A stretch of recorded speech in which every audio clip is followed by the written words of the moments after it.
So, your uncle. What's wrong with him? He's possessed. As in the devil? Something like that. He says a dark man is following him, watching him at all times. What do you make of it? It's nonsense, of course, but I'd be lying if I said it didn't bother me. You see, it runs in my family. Possession? No, Detective. Deteriorating melancholy. Practically every member of the Hartwood family is driven mad before they grow old.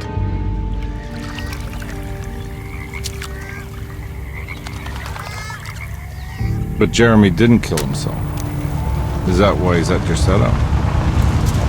Despite being convinced that he is truly possessed, he decided to put his last chips on Dr. Gray and his psychoanalysis, figuring he might stumble upon some cure.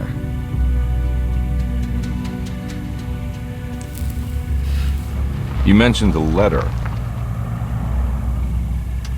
I received a disturbing letter from Jeremy accusing the staff and all the other patients of being involved in some cult. And now they are also out to get him. Could it be real? Or is it all just in his head? It's a story he tells himself, Mr. Carnby. Anything to avoid the truth. Which is? That we're all terribly insignificant.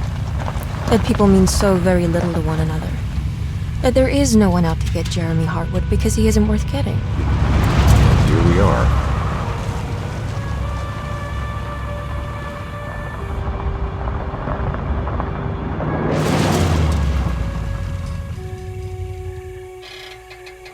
My uncle's not well, Mr. Carnby.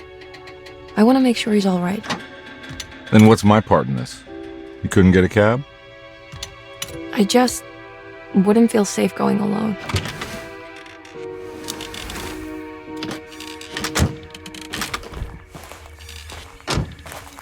Did you bring a gun? Yeah. You think it'll actually come to that? No. But you might need to wave it around depending on how agreeable the staff will be. What exactly are we gonna do when we find Jeremy? I don't know. Let's just find him first.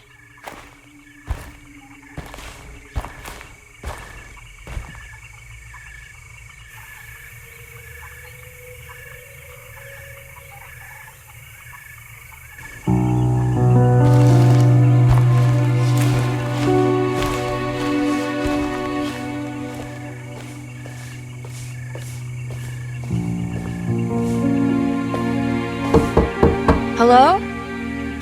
Hello? Looks abandoned. It can't be. There has to be someone around. Wait here. I'll go around back.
Now what do we got here?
Nah, I'm not getting in there.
That's one big tree to fit inside a conservatory.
I need the key.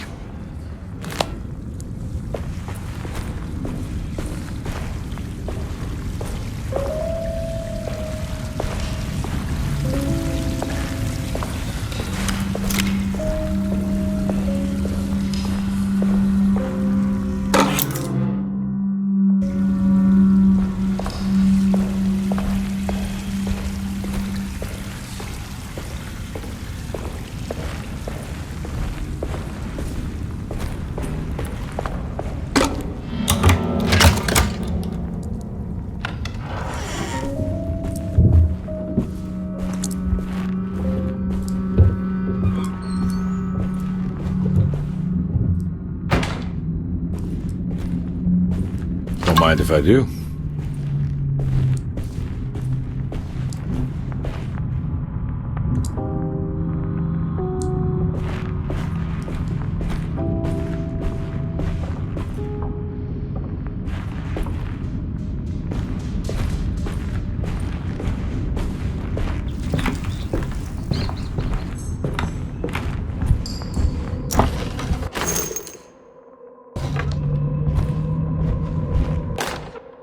Every day your silence weighs a little heavier. It's been a difficult year for everyone, and many have lost all hope. I read in the papers about people suffering. Pictures of dust-covered landscapes without a drop of water. I wish I knew if you were still tending the earth or if you had turned your back against us. I have started to look for help elsewhere. I pray you will tell me if I am going down a path that you find disagreeable. With help from Baptiste and Charlotte, I found comfort in the practice of the voodoo. I have long been skeptical of that Caribbean cult, but it's been of good use to me. It seems all harmless in my book. I say some words dreamt up by the Creoles, and I carry around a small pocket of gris-gris. Nothing of this is mentioned in the Bible, of course, but the French Quarter priestess tells me it's all connected. She says the Christian God is just one more perspective on the creator of things.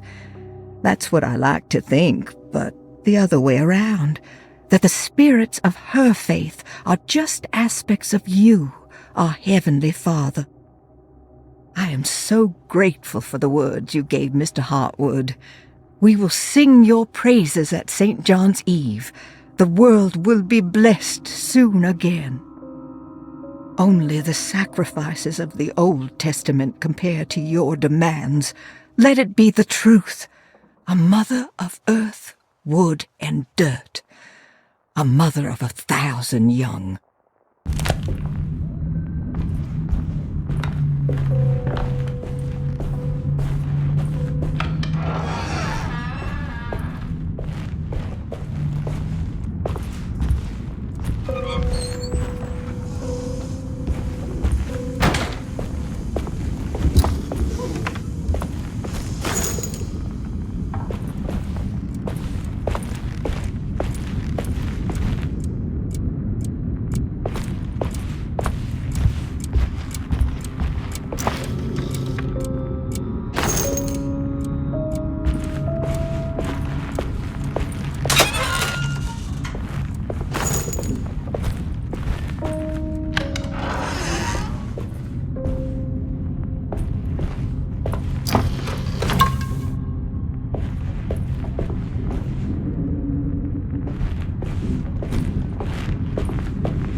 That doesn't look safe.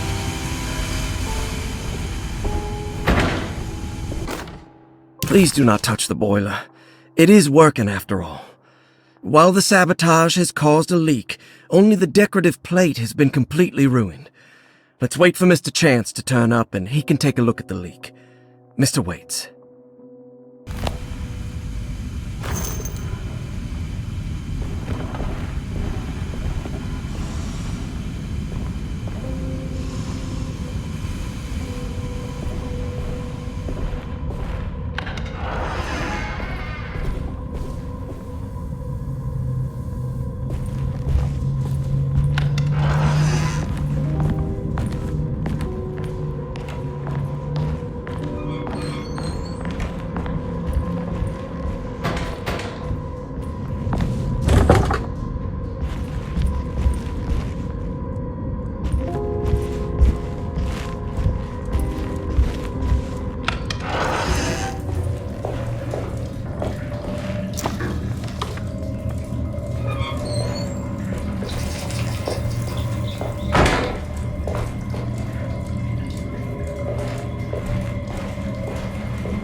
Nice.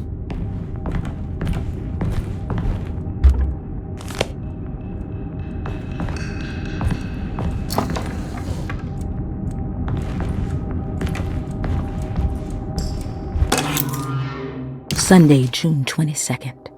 I spent all day looking for Jeremy. I should have cared for the others, but I'm scared that he will do something irreversible. Cassandra is upset that I didn't give her the latest shipment of pain medication that Waits brought from the post office yesterday. I would have given it to her, but the company didn't send a new key this time around, so the box is just sitting there on my desk.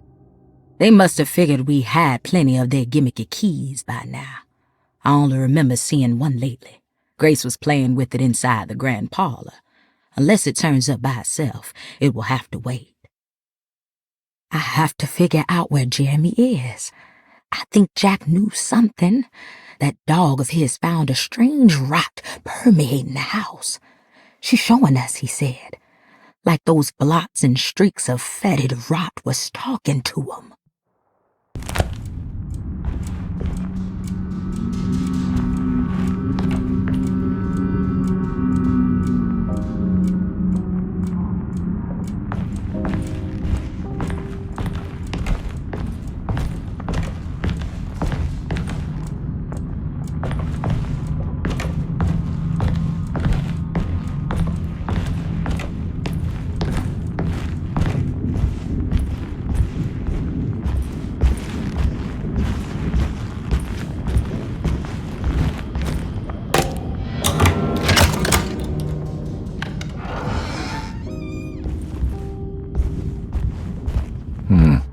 I need the key.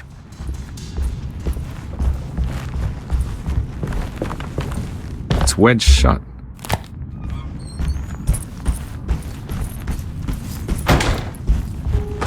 Looks important.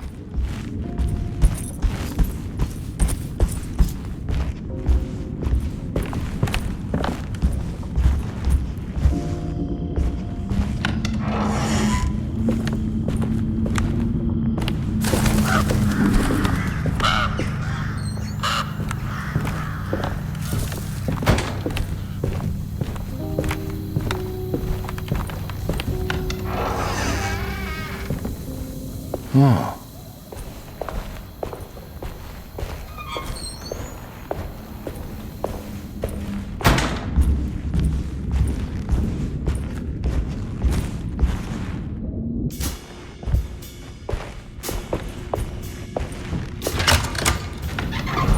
Thanks.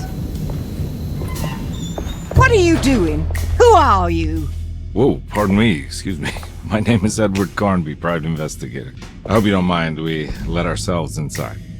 I do mind. This is private property. You can't just barge in here. I'm sorry about all this, but I'm looking for my uncle. It's urgent, and no one was answering the door. We can't hear you knocking anymore.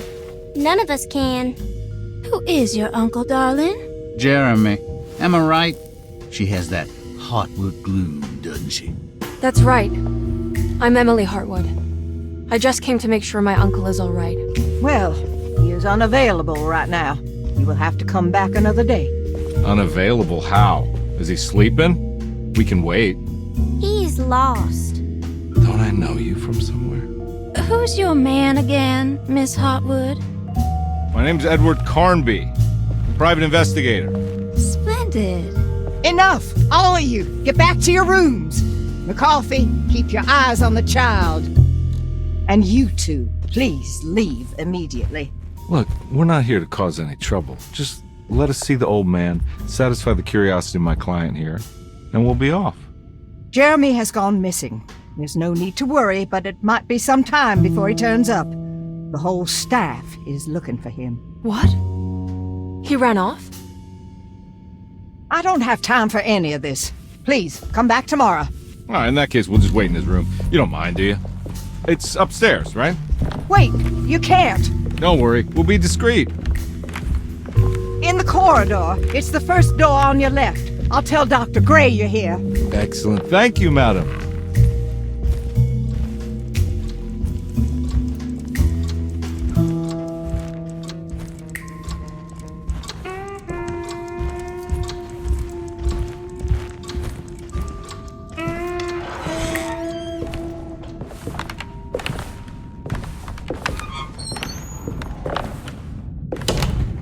All right, here we are. Let's look around. See if we can dig up any clues.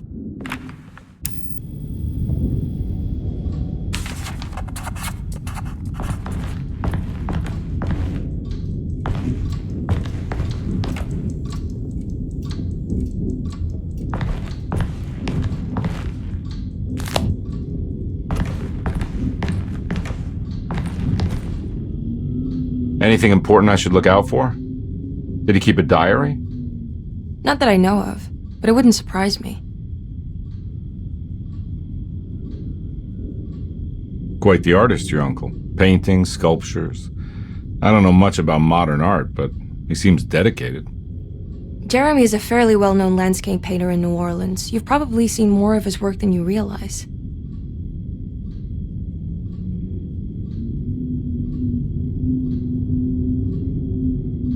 We should go talk to the doctor that the housekeeper mentioned. Dr. Gray? I suppose. Let's just do a little more digging first, okay? Sure, no rush.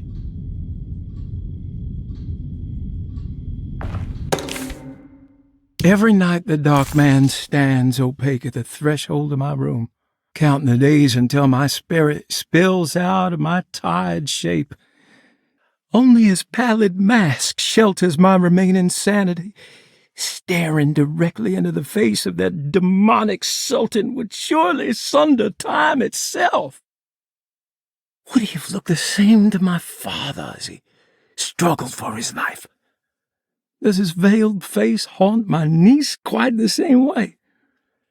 I wish so that I could rest my soul in that sunburnt convent of Teruel. Would I find you there, Juan? Or Senora Perosi? Back from the beyond. Every night I hide from him, moving from one misshapen memory to another. Scenes conjured out of fantasy and delirium. Places I struggle to even paint. I wish I understood your death, Signora. Is there anything I could do for you but bury you in that bleak necropolis? That triumphant chapel rising above the ledges and the oven vaults shall be your sepulchre, where you may rest, and I shall weep. How did you first come to understand such things, Signora? How did you know that the battered boil in the basement would lead me to Lafayette Cemetery? Or how the old upstairs clock, with its astronomical motifs, would take me to that hateful mound outside of Claremont Harbor? Those are my memories, my past. Is there perhaps a chance, if ever so small, for me to see Teruel? Oh, I want that more than anything. Please, Let my talisman take me there. Let me sit with Juan under his Bodhi tree. Despite having sold me that talisman, Miss Jackson, the voodoo priestess, revealed none of her secrets to me. That's why I had to travel to Tonka. Instead, she cruelly told Baptiste, my caretaker, that he would be betrayed and killed in the most awful way, that the one he loved would pierce his thigh with a sharp spear, and that he would be devoured by his own mother. What a terrible thing to say. The people of Deseto are becoming dangerous. They do not understand what they are doing. I must do something to stop them. I tried talking to Dr. Gray, but he confuses my worries. He's caught up in treating me. How can he expect evil to be cured with medicine and conversation? The orderlies, the housekeeper, and the patients are all deranged. They will call upon evil to enter this world. All will be lost. Everything. Unless I can find the clerk, Mr. Waite. He seems to be a clear-thinking man. Maybe Beauregard. The dark man offered me a prison, and I accepted. I signed that miscarried contract and entered the dark pact. Everyone is safe, except for me.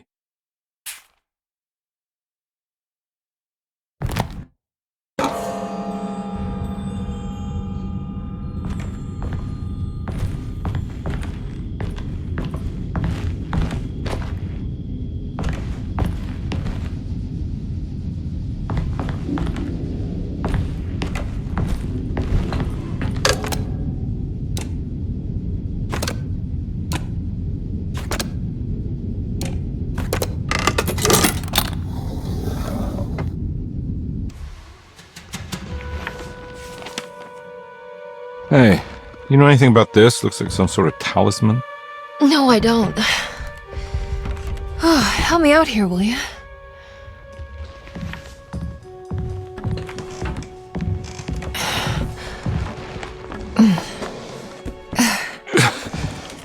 I would kill the guy, throw some of this stuff out. I'd be crazy too if I had this much junk lying around.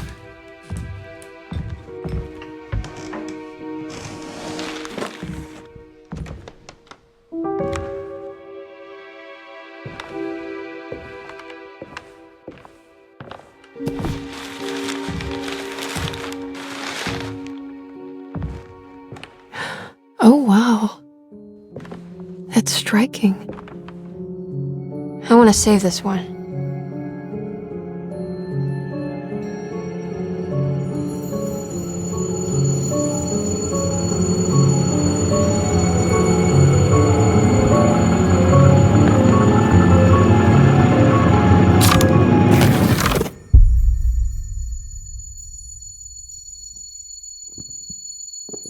All right, come on. I want to go see Dr. Gray.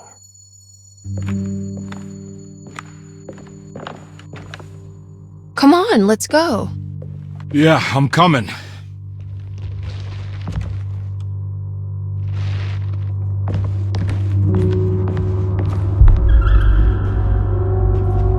Miss Hartwood.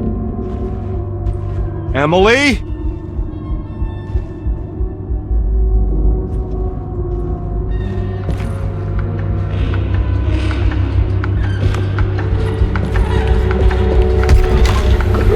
What the hell is going on?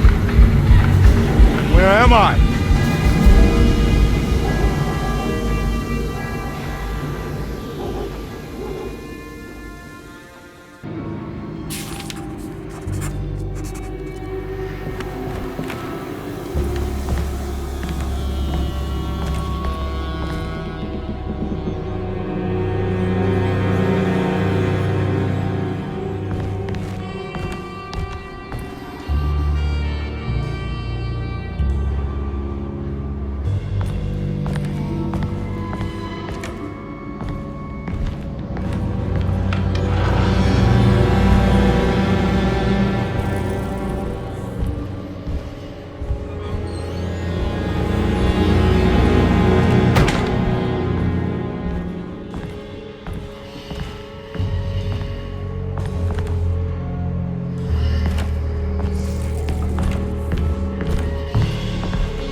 God!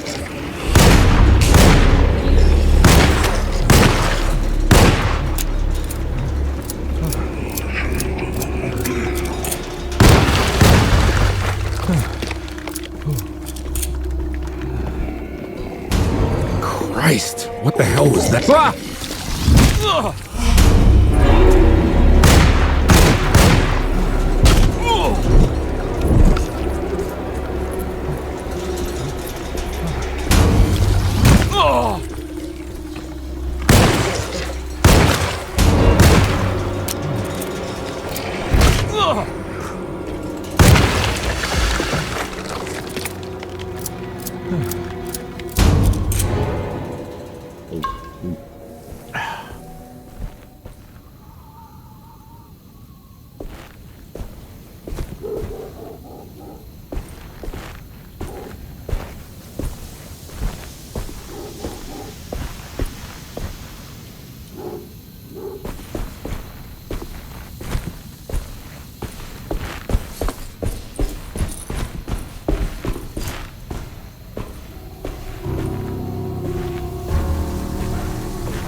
I can't go that way.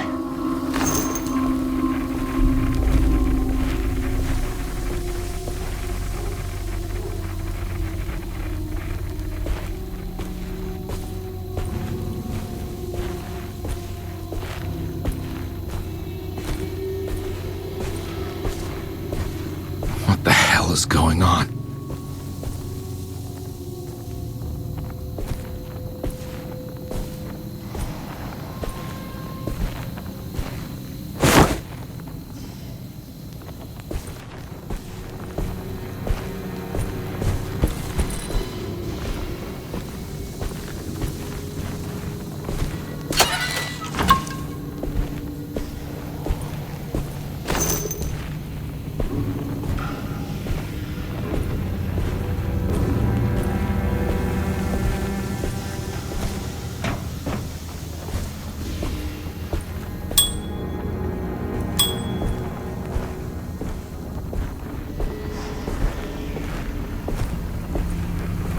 I can't go that way.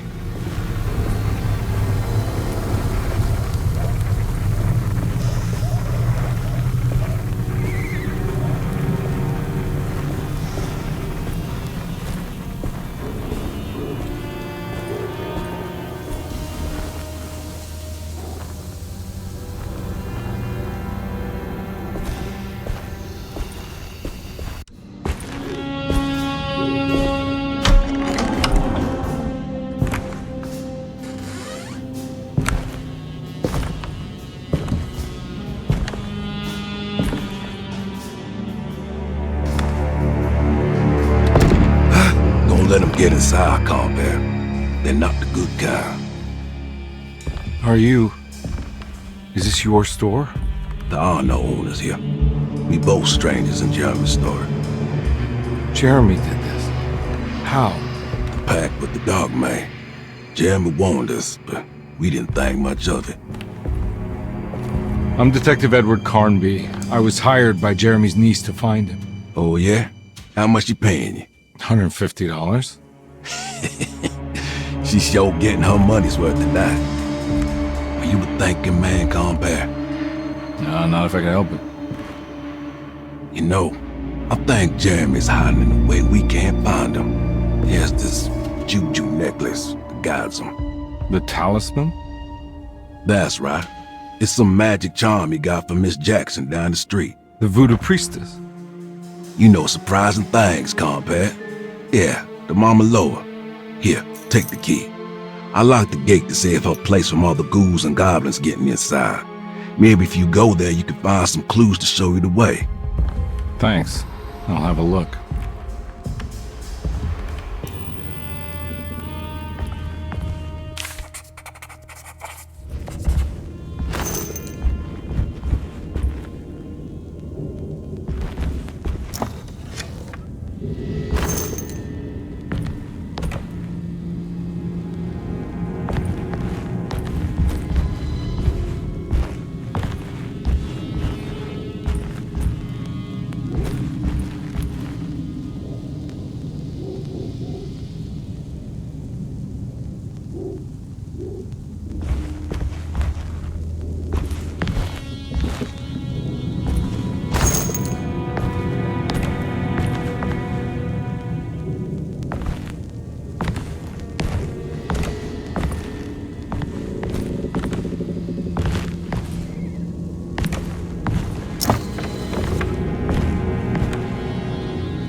You want to come along?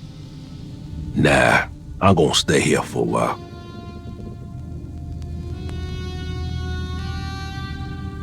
Anything I can do for... Sorry, I didn't catch your name. Baptiste, just tell my sister Lottie I'm alright if you see her.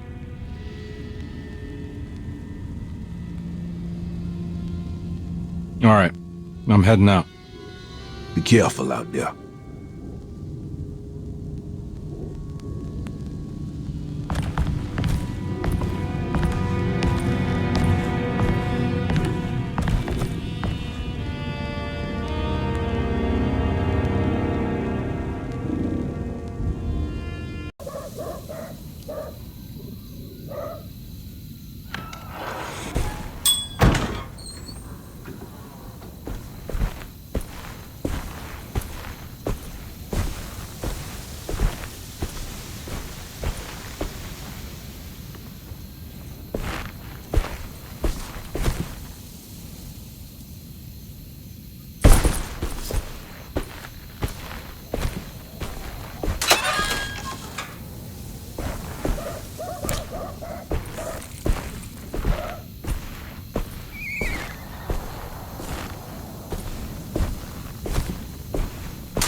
Nice.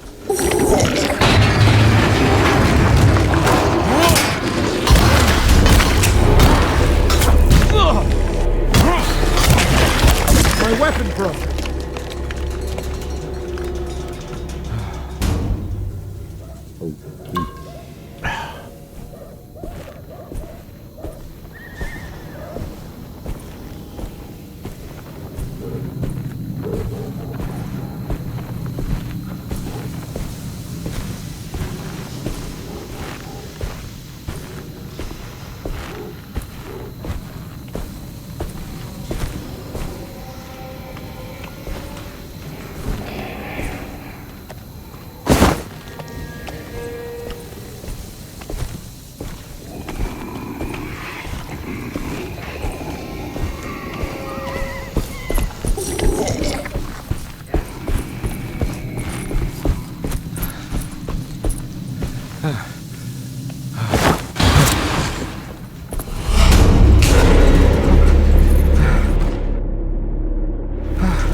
I can't go that way.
I recognize this place. It's Miss Jackson's seance parlor.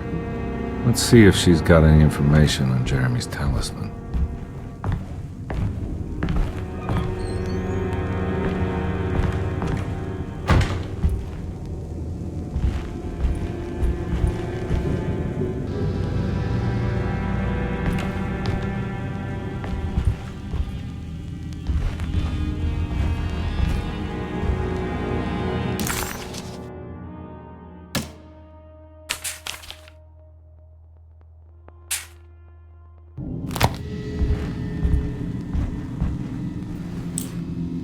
It's the talisman, like the one in the painting.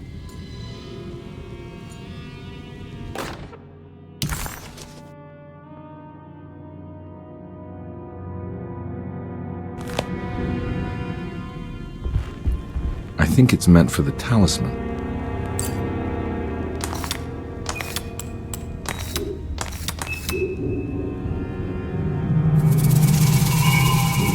It's showing something. A place? Where is that?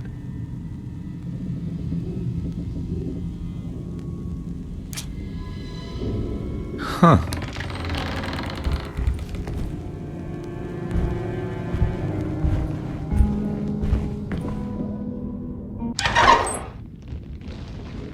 Detective, I was wondering when you were going to show up. Mrs. Thompson told me you were here. I understand you are working for Jeremy Hartwood's niece. Yeah, I guess so. I mean, you're not wrong. We came here for her uncle. I just didn't expect this. You are Dr. Gray, right? That's right.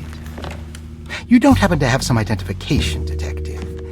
I'm not keen on having strangers prying into my business. Oh, Detective Edward Carnby, Decatur Street, New Orleans. Enjoying the Vieux Carré, Detective? Those old French quarters, the voodoo people, the gangsters. I'm sure you live an exciting life. Well, it's not quite like the stories, Doc. Just trying to make a living. Aren't we all making a living? Well, welcome to Deseto, Detective. I hope your time here will be useful. Now, what can I do for you? Why don't you tell me where I can find Jeremy Hartwood? Why wouldn't that make for a short visit? I wish I could tell you, but I'm afraid I don't know. A drink, Detective? Anything brandy. Oh, you do belong in the French quarters, Detective.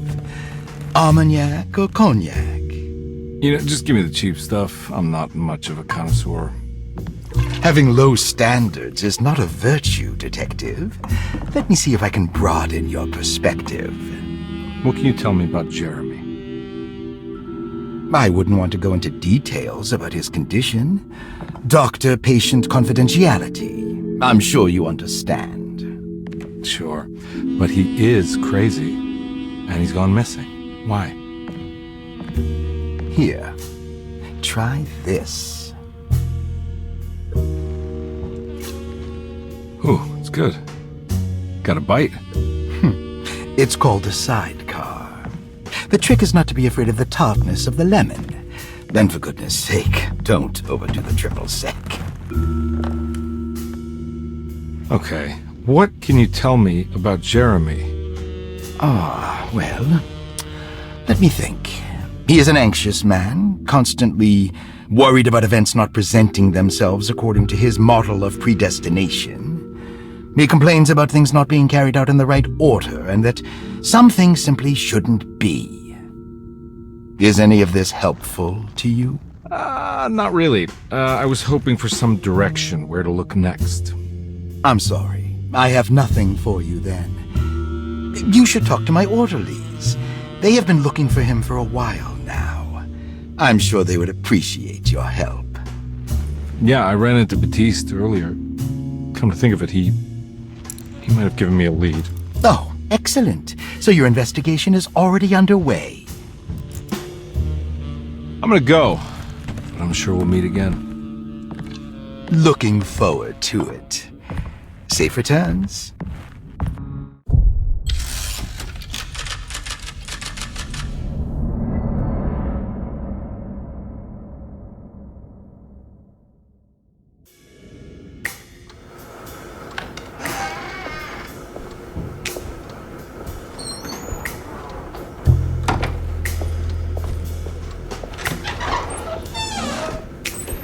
Detective Carnby, where did you go? I was just talking to Dr. Gray. You disappeared. No, it's not what you think. Have you found anything strange going on here? Yes. Everyone is being incredibly evasive and I can't figure out why. No, I mean something you can't explain. Paranormal, even. Detective, I really need you to get yourself together. I can't do this alone. Forget it. I'll figure it out. Do you want to come see Dr. Gray? No, I want to try something. With this talisman, I think I can follow Jeremy to the place he mentioned in the book. What was the name? Do you remember something Spanish? Tarawea. Yeah, that's where I need to go. Detective, are you gonna be all right? Yeah, of course. Go talk to Dr. Gray. We'll rendezvous later.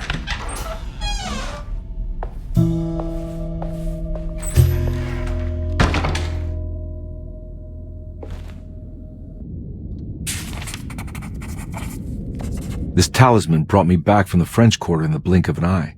If Jeremy can travel so easily, then he could be hiding anywhere, even Tarawea.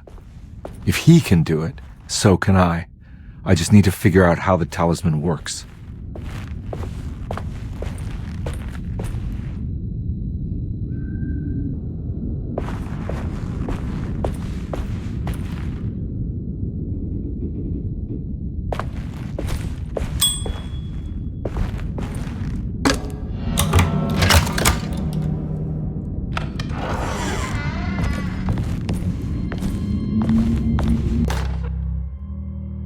Paul, you're right about the plates on the boiler and the clock. They have been sabotaged, and I think I know who did it. They have something to do with Jeremy's episodes and how he seems to disappear at night. Right now, it's important that you keep an eye out for any of the pieces. I want to find out if I can repair the plates. Let me know if you find any of them. Lottie. Tell Lottie to take a look at the well in the kitchen garden.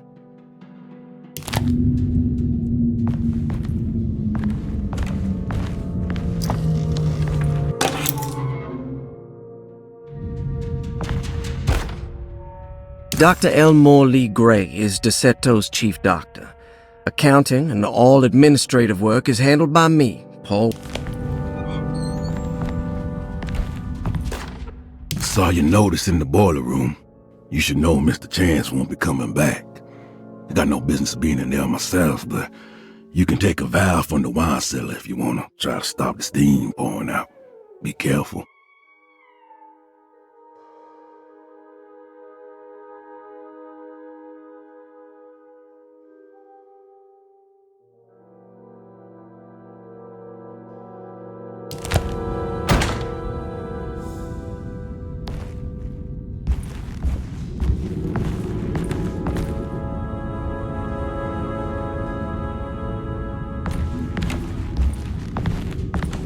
I need the key.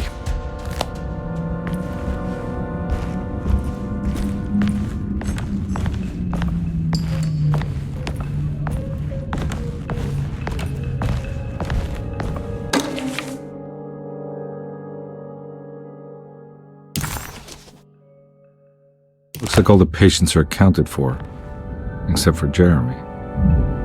There's no way I can get into this thing. Better leave it alone.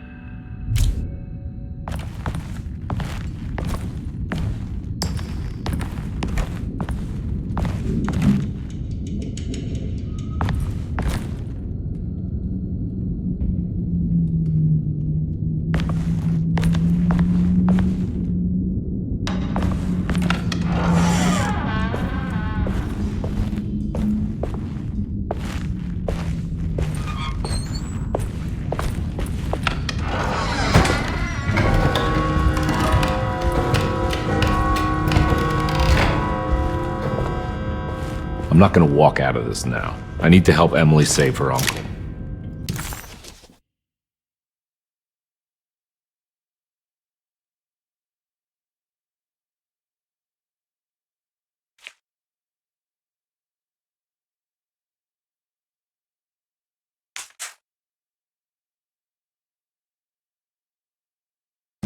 While Detective Carnby was grateful to be back at Derceto, he was eager to test his hypothesis.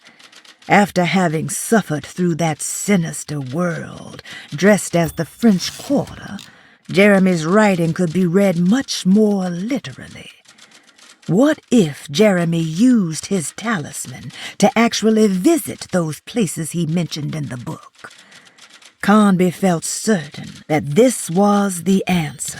He would...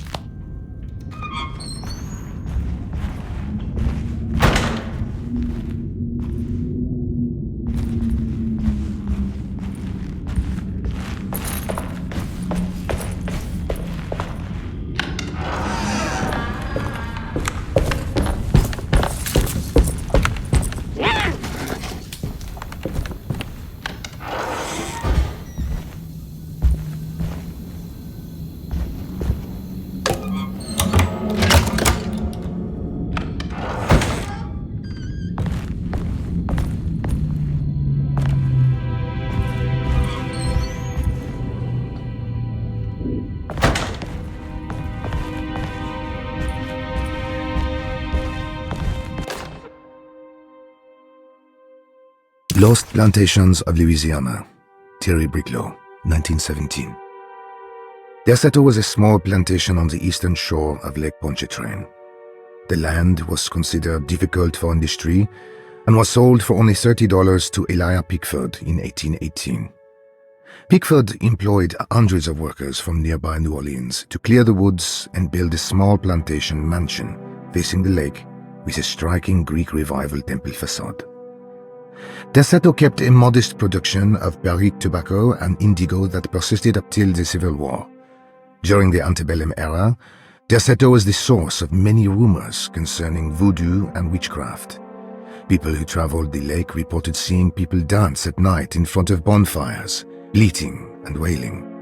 On June 17, 1862, Captain J.W. Norton of the Union Army recounts leading a raiding party from ships anchored in Lake Pontchartrain in order to seize control of Derceto and free the slaves working there.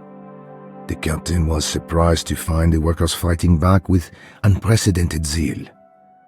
Norton's account describes these men and women as enraged with fanaticism. Pickford reportedly tried to placate the raiders, but was shot in the confusion. Captain Norton left the mansion burning and retreated to his ships with his men. Derceto was left in ruins for several decades. The ownership of the land was long disputed and returned to the Ledoux family in 1901. Several police reports were filed during the following years as the Ledoux tried to get rid of a camp of squatters on their land. The police made several visits to remove the trespassers, but the people kept returning. On November 1, 1907, Inspector Legras of the police charged a deadly attack in order to save several children kidnapped by the squatters. Many were killed and even more were jailed. The following year, Ledoux rebuilt Derceto, incorporating the surviving stone foundation and adding a magnificent wrought iron conservatory. The farmland had been reclaimed by the surrounding woods, so it was no longer profitable to use as a plantation. Instead, the house was turned into an artist's colony. The Astarte Artist Colony was a successful group of artists, including figures such as painter Heinrich Cassel and poet Nora Keith. The group was also known for their beloved Mardi Gras crew called the Pirates of Pontchartrain. On September 29, 1915, a tropical hurricane tore through Louisiana, causing Lake Pontchartrain to flood New Orleans. Due to the remote location of Derceto, it took almost 2 weeks for outsiders to learn that the artist's colony was abandoned. The 12 residing artists had all vanished without a trace. The empty mansion of Derceto still stands on the shore of Lake Pontchartrain, with much of its temple facade intact. The Ledoux family currently has no intention of repairing the house.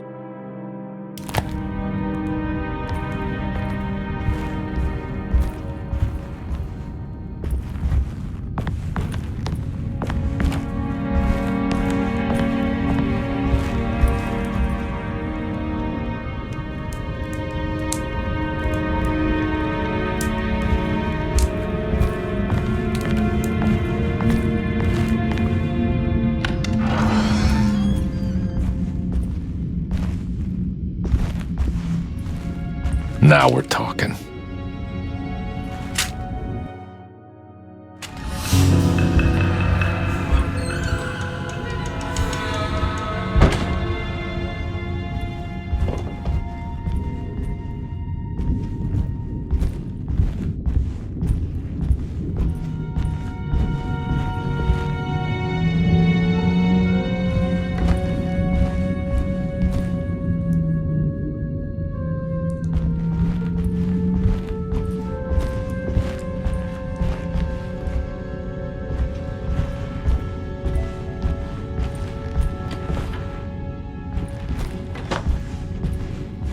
It's wedged shut.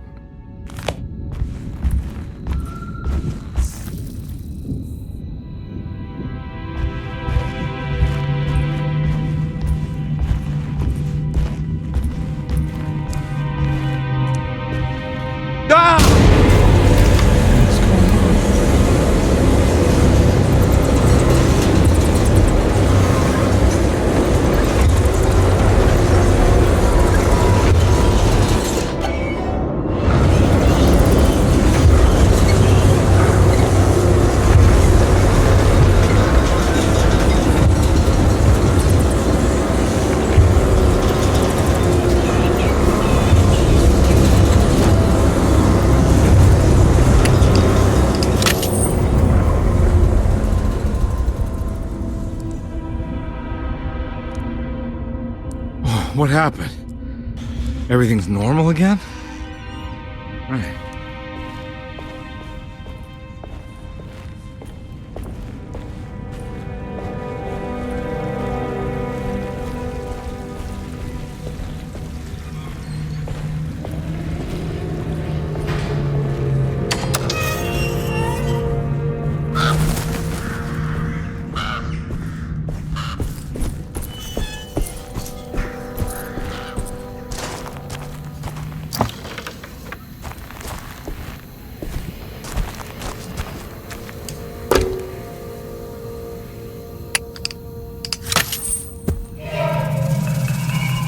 Got it.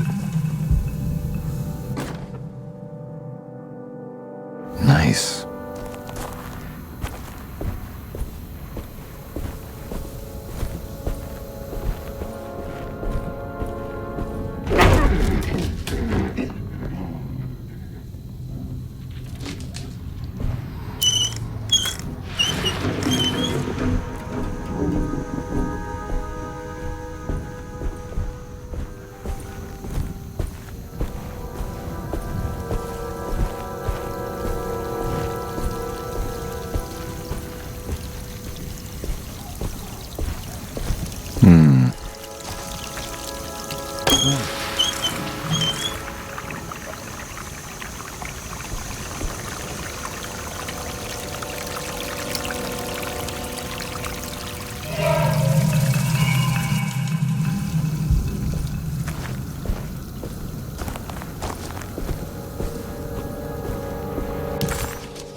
stained.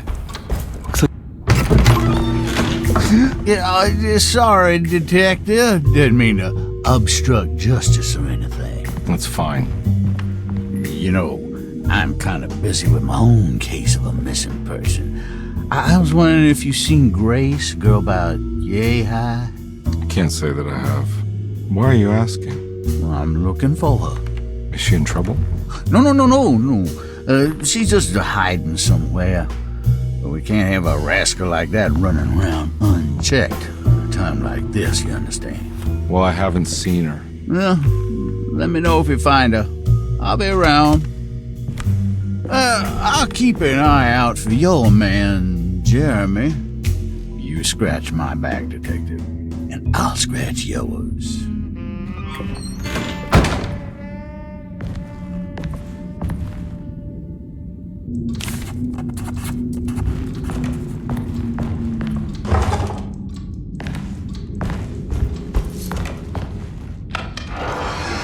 Looks like everything's back to normal here.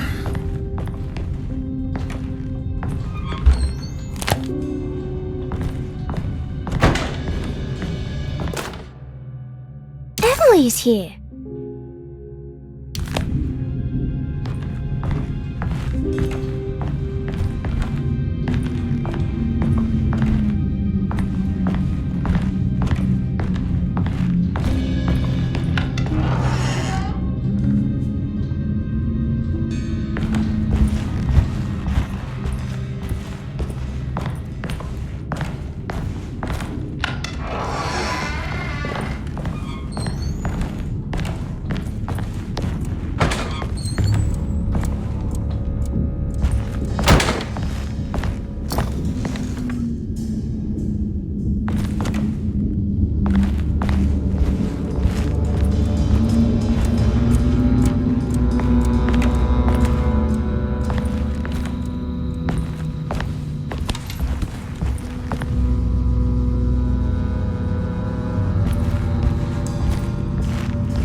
Eccentric.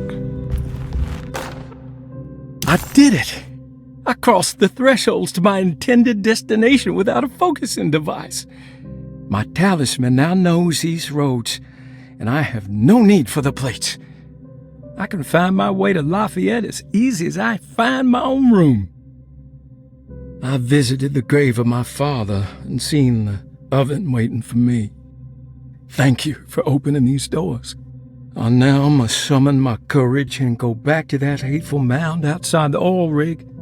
I hope you'll be feeling better when I return. Jeremy.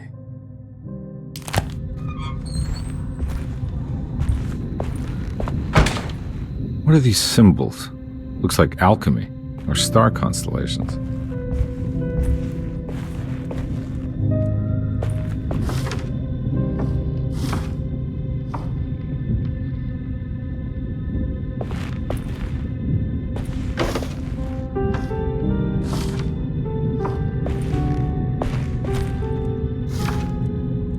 These paintings got some grim-looking rot on them.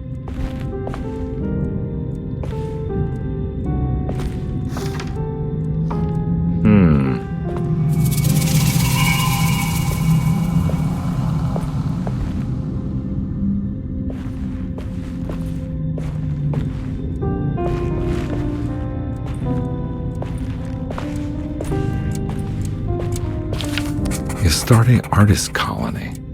I remember hearing about their disappearance. Must have been 15 years or more now.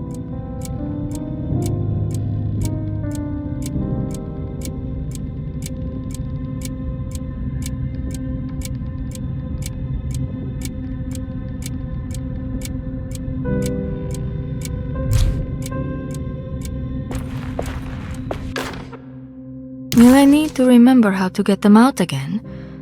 They are locked up for good reason. I am sure she is still able to whisper the answer in the ears of the wrong people. But not for long. I will see her burned soon enough. That black goat will be sacrificed to put an end to it all. Then it will all be over. No more Derceto, and sadly, no Astarte. Those good pirates of Pontchartrain. May you still sail the lake, until you find the shores of Hali.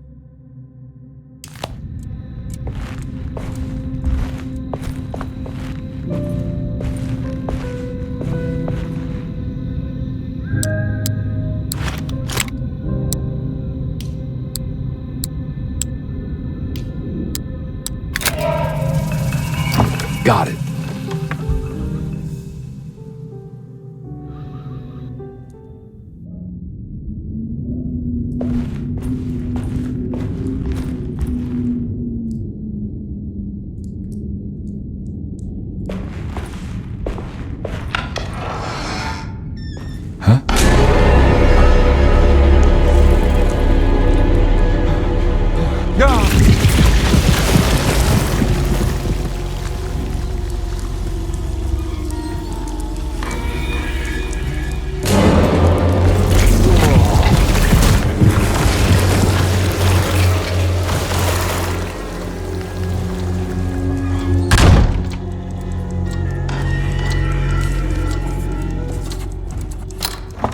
This must be the...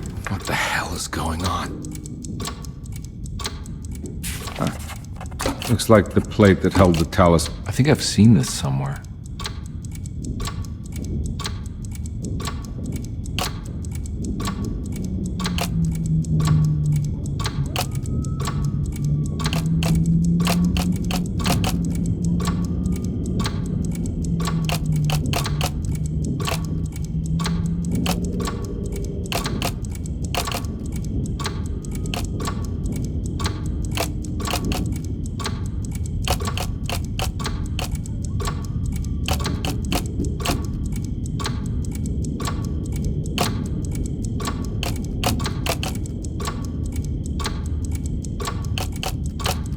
There was something in the commonplace book about this.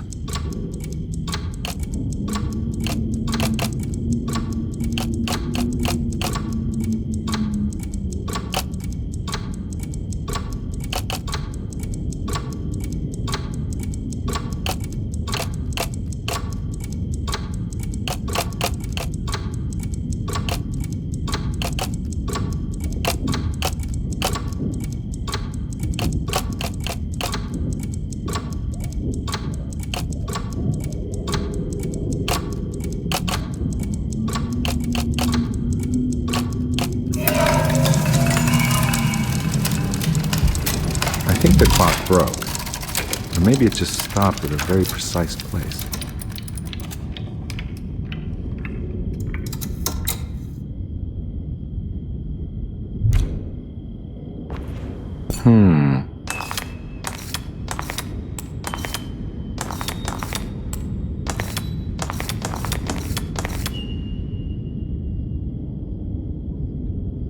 There's a picture in the black glass. It's showing me something.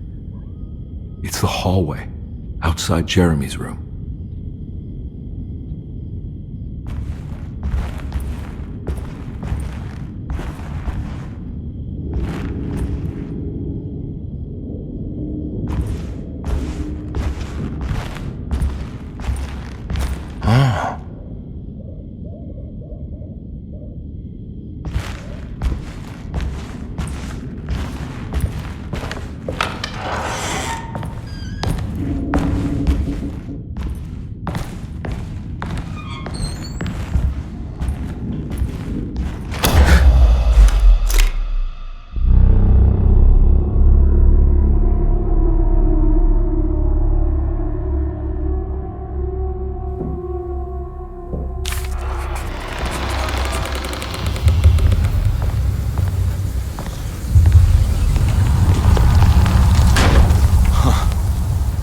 Made it. I entered another one of Jeremy's memories.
May 1923, Monday.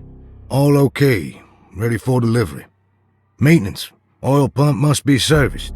Any tampering causes large spills unless properly forestalled. Tuesday. Shipment delayed but delivered.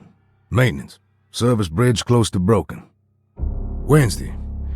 Prospectors reluctantly agreed to show the burial mound to Mr. Hotwood, a painter, who read about our finds in the papers. He means to return tomorrow and try to find a way inside. Thursday. Mr. Hotwood's efforts delayed. The workers seemed nervous about his presence. Hotwood promised not to return to the compound. Instead, he has taken up an offer by L'Officier, the riverboat captain, who means to pilot him to the site tomorrow morning. Hopefully that's the end, and work can resume. Maintenance. Bridge from the oil tower to the bayou has collapsed. Sabotage suspected. This is the devil that guides us now.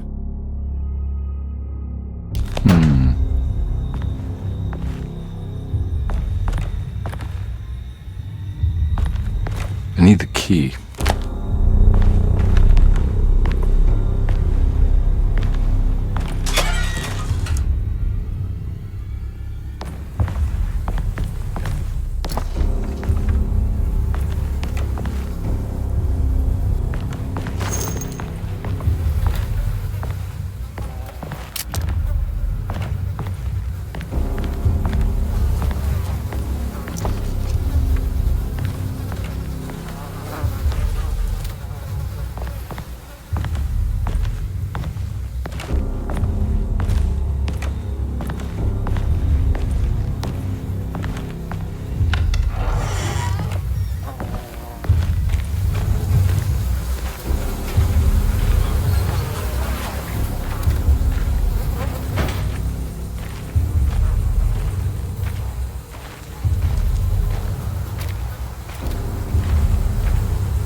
pretty weak. I just need something to break it.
Gotta be a way to get to the other side.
Fall to your death than go up in flames?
against the hateful mound Jeremy talked about in his book.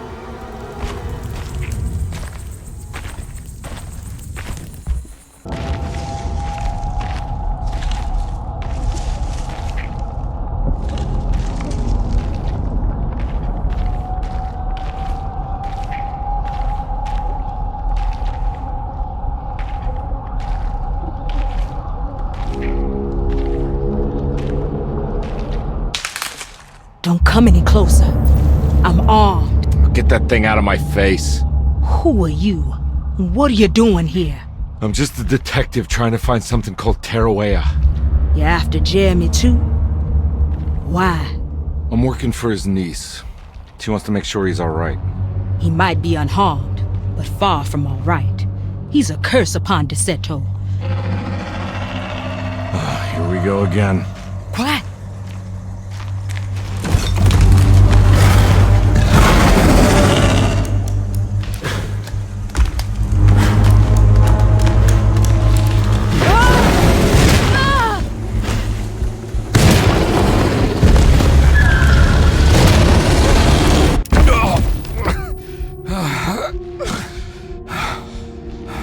Oh, Christ in heaven.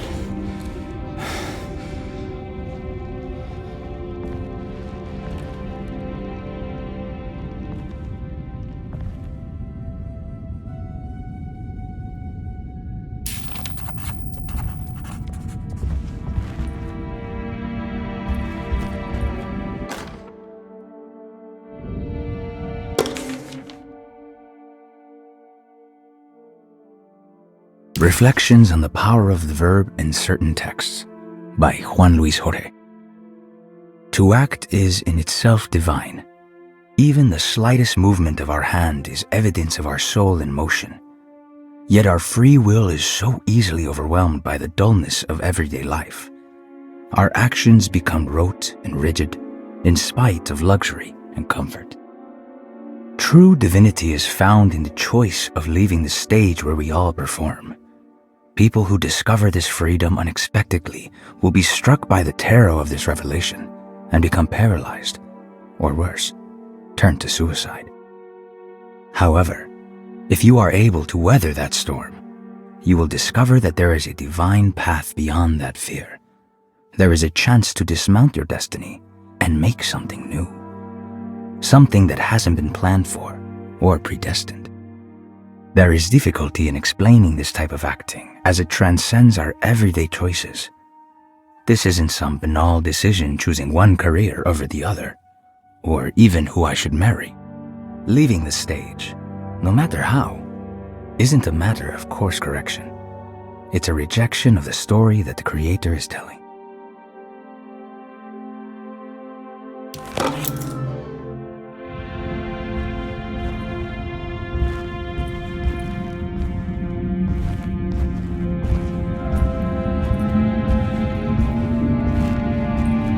Wedge shut. It worked.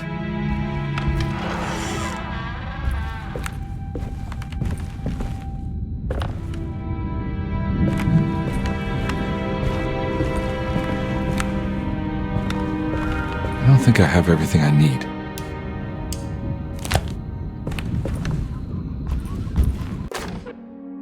The Barlow lens. Instructions. To double the magnification of your telescope, simply fit this Barlow lens to your instrument.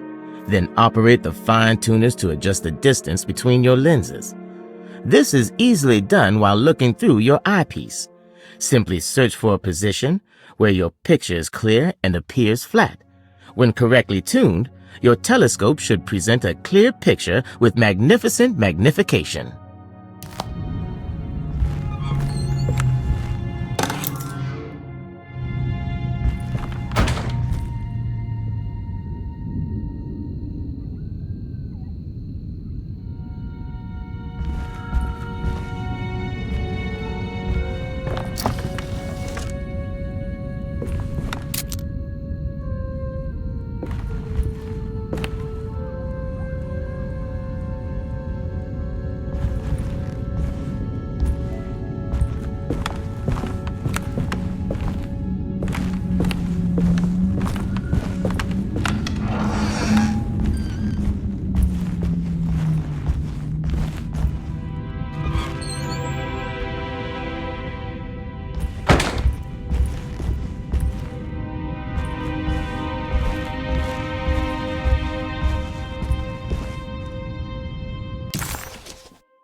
It was a bust.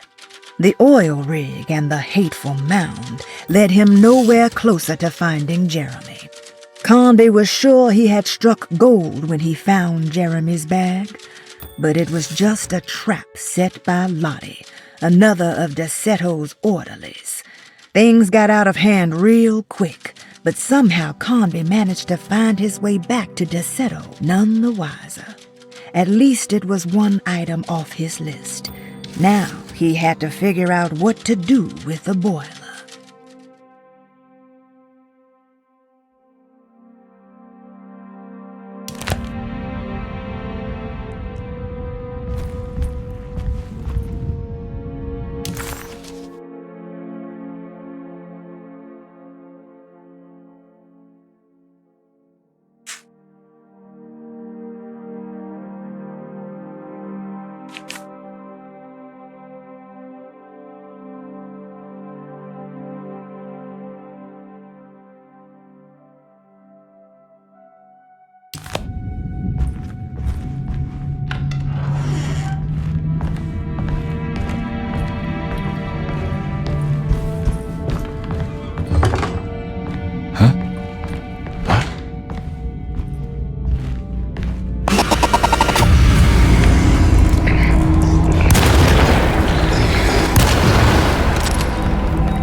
It's wedged shut.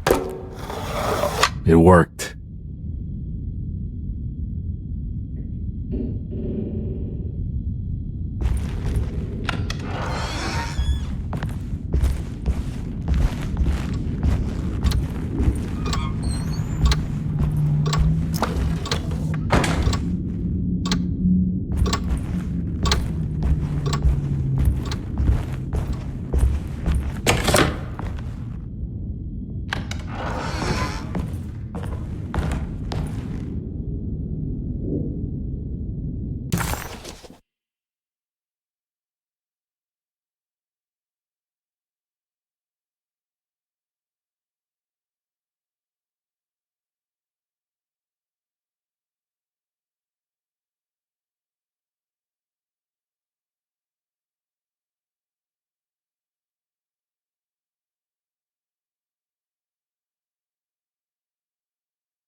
There's something missing.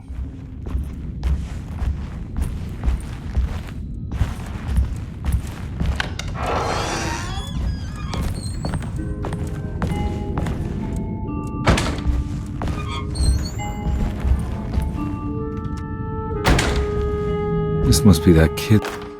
Don't you worry, Grace.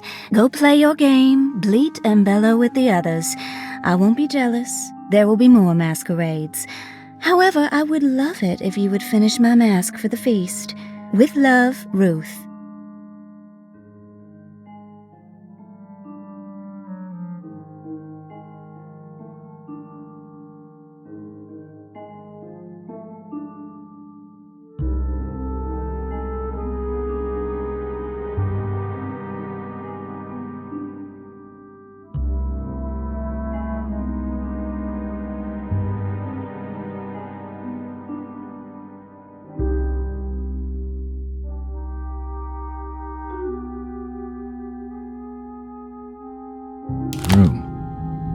Why does she seem so familiar?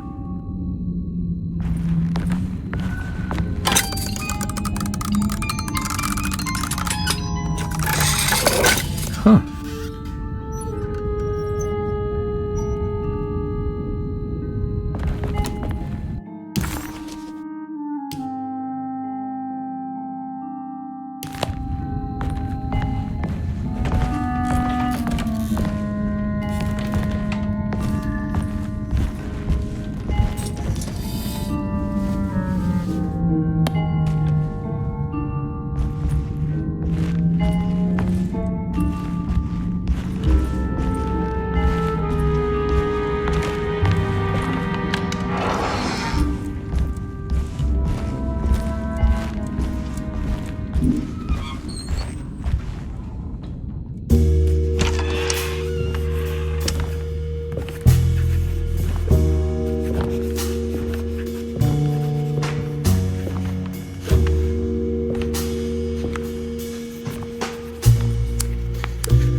What you got there?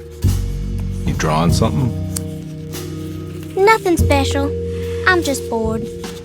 Do I know you from somewhere? I remember you, Mr. Carnby. From where? Don't touch that. Cassandra wouldn't like it. She wouldn't like it at all.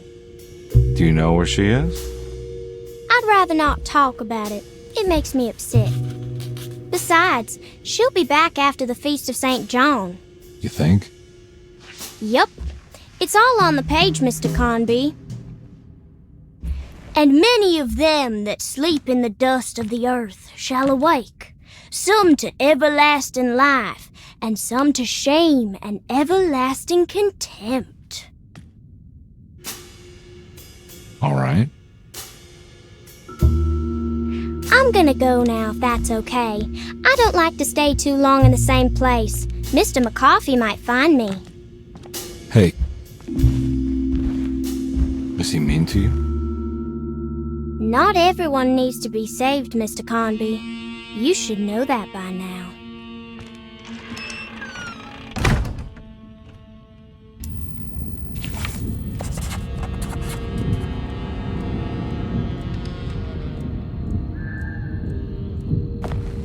So this... Miss Beauregard, I picked up your medicine at the post office today. As you understand, it needs to be administered by the orderlies for your safety. I've put the box in Lottie's room for now, and I'm sure she will find you as soon as possible. Mr. Waits. This is where Cassandra Beauregard ended up. For some reason, I thought she died years ago.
Why did that girl look so familiar? Detective Carnby just couldn't quite remember. His last few years were clouded by a drunken haze, a haze which now had turned almost opaque. Considering their shared past, Grace had every right to feel slighted, but it wasn't in her nature. She was amused.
Detective Carnby, how good of you to come.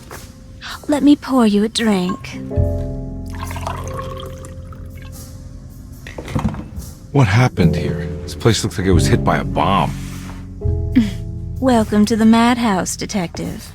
Thanks. Did the ceiling just collapse? I heard it was something in the attic, something that was supposed to happen but didn't. How that could have such consequences is beyond me. The truth is, I don't know why the room looks like this. But I bet your friend Jeremy does. You know where I could find him? Oh, somewhere in his past, I suppose. He keeps going on about that mysterious dark man. I think he is hiding from him. Or maybe he's with him. I can't really keep up.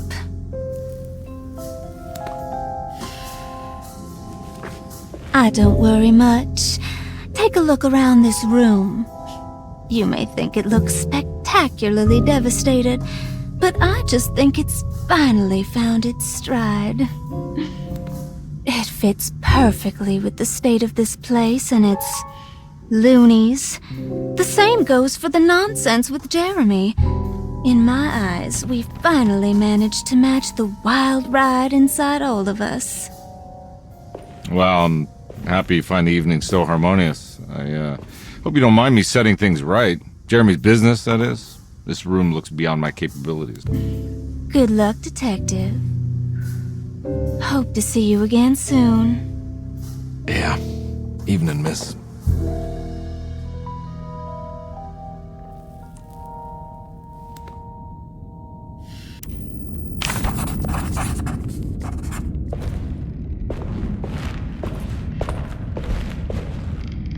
Can I get some more of that whiskey? Go ahead, Detective. I don't think I can stomach any more anyway.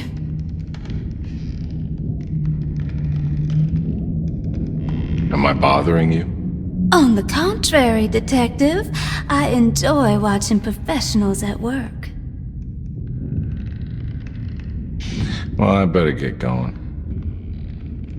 Bye now, Detective. Don't take any wooden nickels.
It worked.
Jeremy?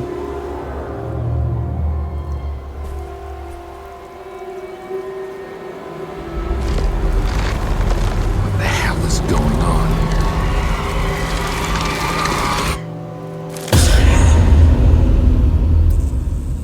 here? Where's the body?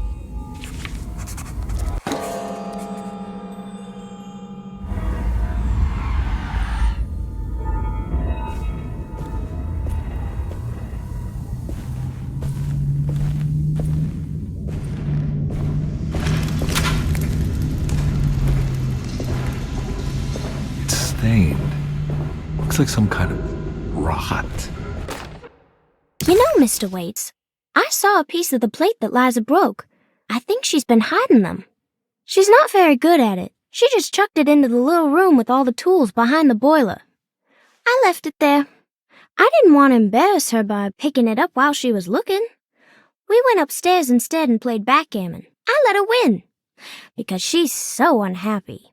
The piece looked like the one on display in Cassandra's room. You know about that one already, right? Or is your eyesight really that fuzzy? I hope you don't feel bad about your glasses. You only look stupid when you squint. Maybe if you had more eyes, you would see these things. I wish you had all the eyes you needed. Your best and favorite guest, Grace.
I need the key.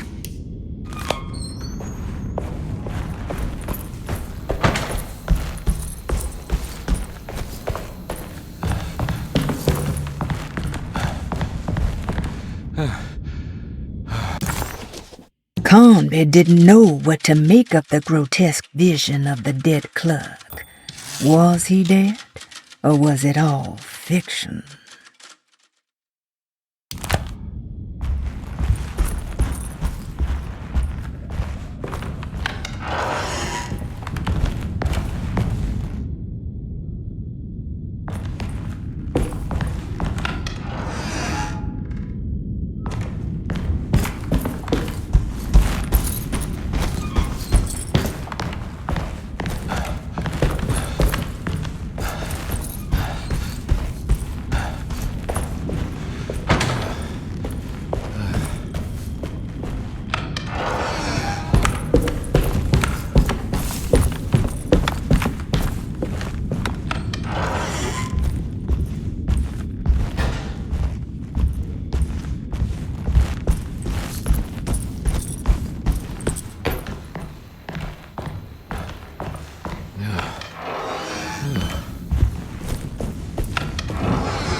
It's another plate for the talisman. Like the other one, it's broken and missing some pieces.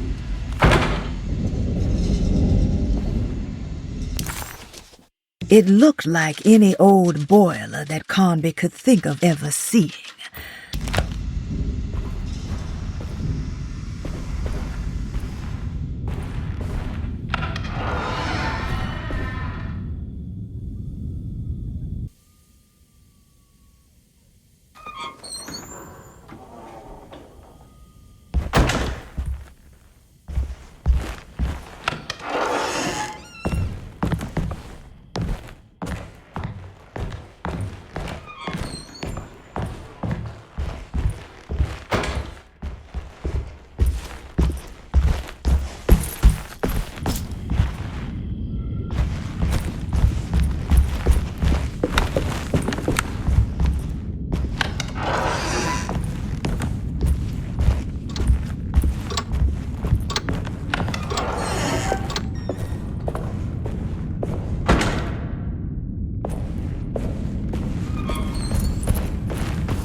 Ugh.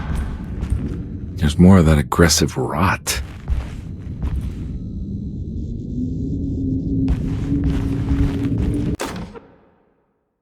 On the common place of evil, there lies virtue.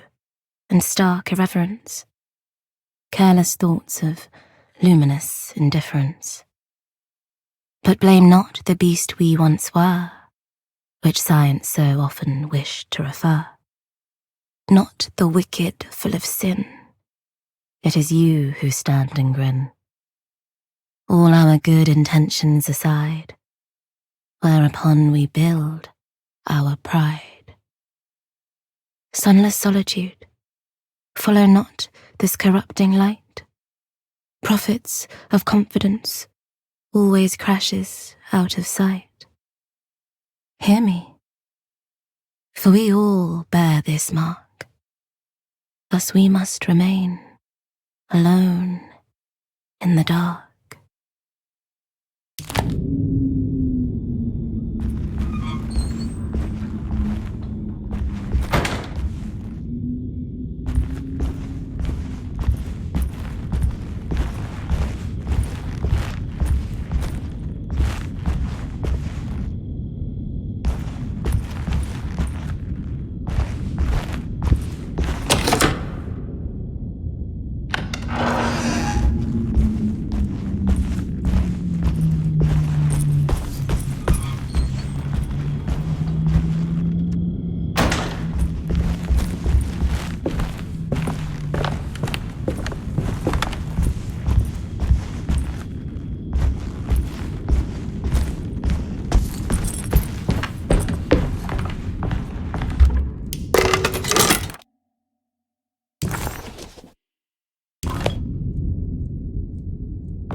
Like it's guiding me to do something. But what?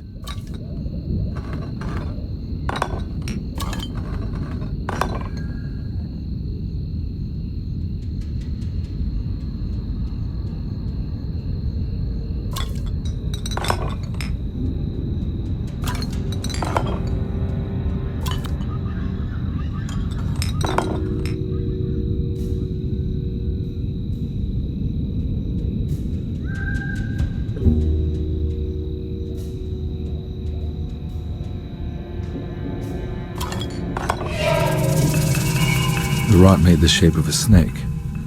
There must be something important to find here. Maybe it has something to do with the numbers on the labels.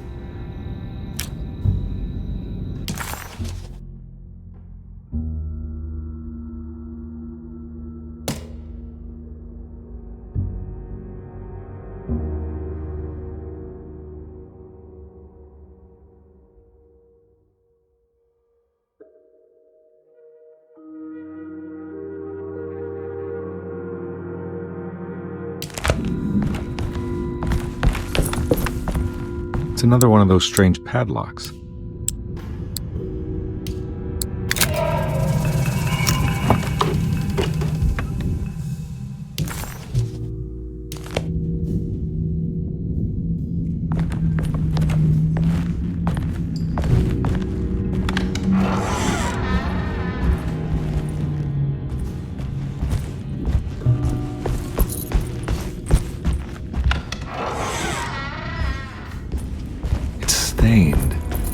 Looks like some kind of rot.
black glass is showing another room.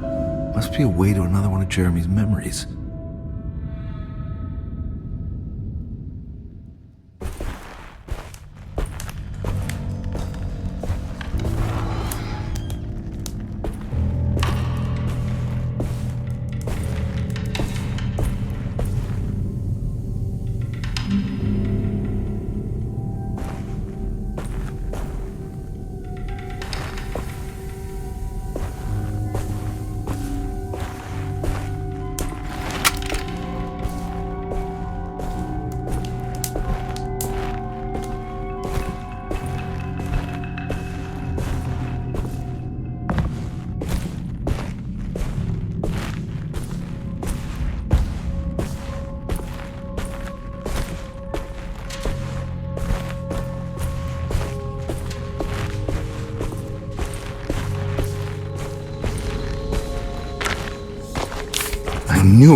I knew it would work.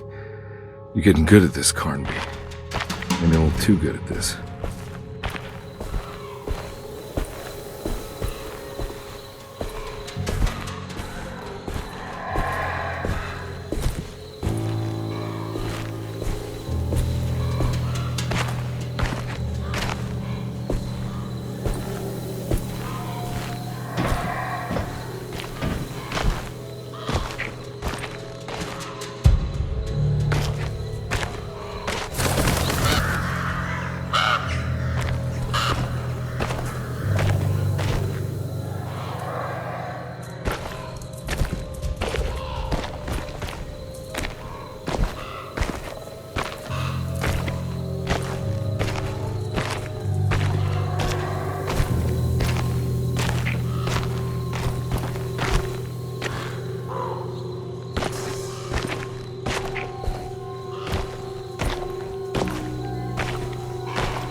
The Hartwood's family crypt. Emily's family must have deeper roots in New Orleans than I thought. I figured she was a Yankee like me.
What's this? Now, what do we got here? Got it.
It's blocked.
Now what do we got here?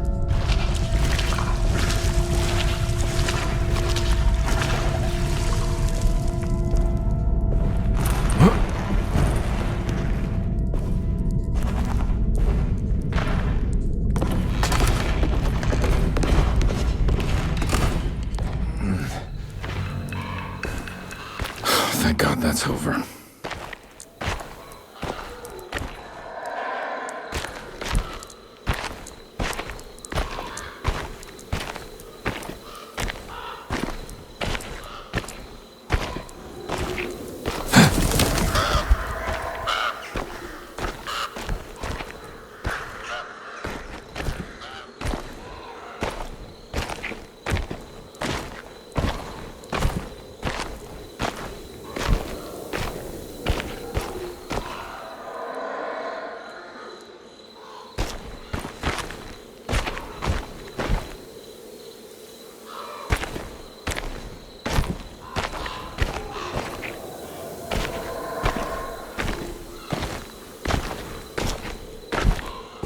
This doesn't look good.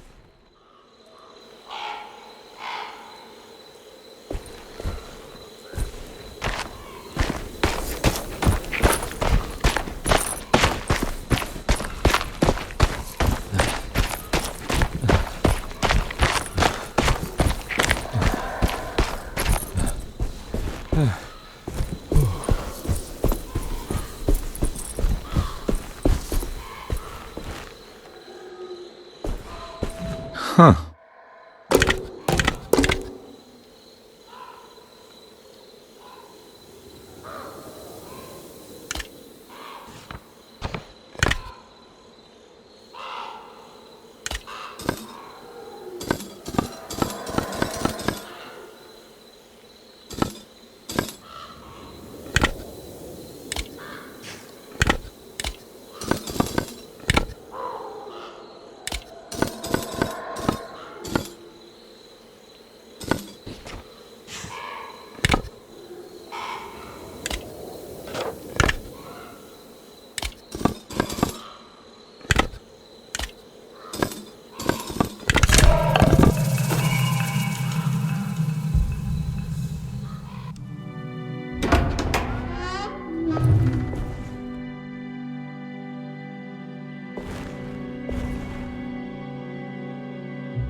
Please don't touch her.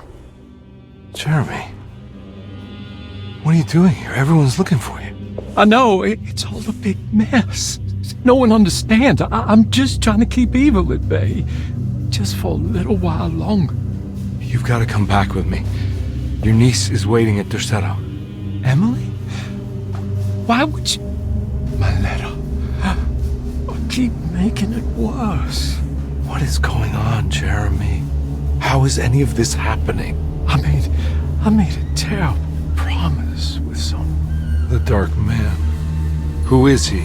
No, don't say his name. He can hear us. He's always listening.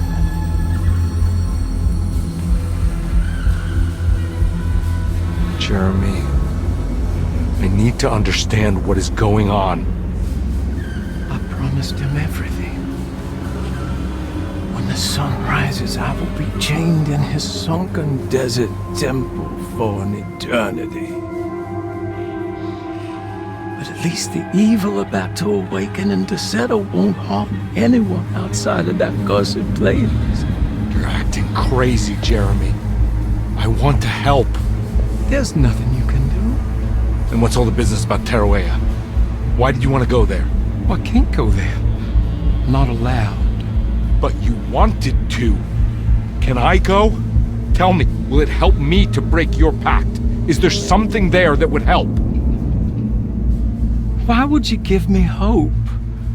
That's so cruel. Okay, sounds like we're onto something here. What should I— Look out! Behind you! Run! Don't let him take you!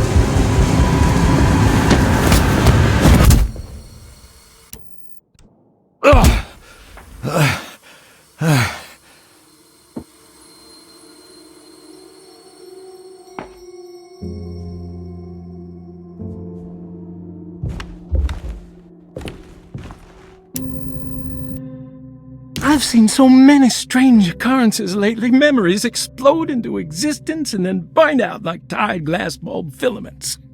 Dreamscapes crash down from the stars and sink into the sea. Doors that lead to nowhere and absolutely everywhere at once. With all this reverie, I want to think there's a chance that you found a way to remain alive in some way I cannot fathom. Just like I've learned to navigate with my talisman, maybe you, with all your knowledge, you somehow knew a way to find me again, perhaps in Tarawaya. All my love, Jeremy.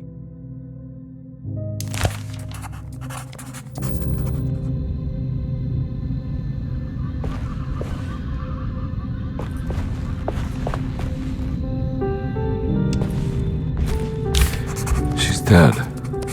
No matter how she died, she looks peaceful now.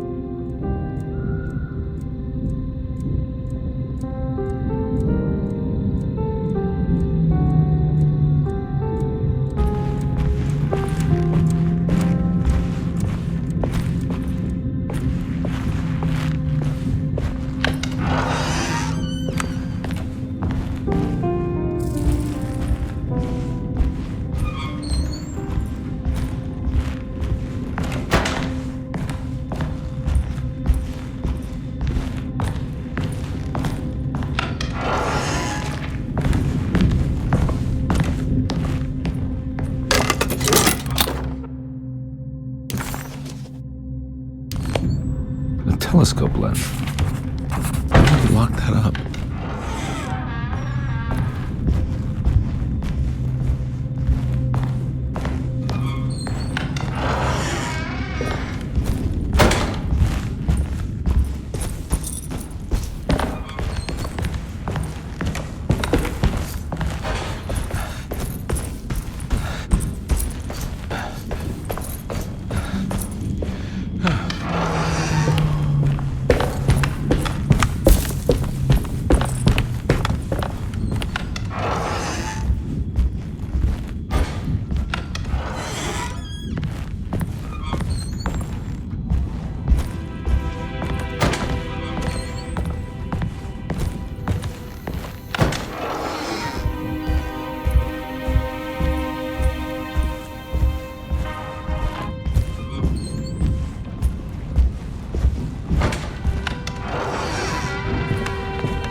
Whoa, what's going on?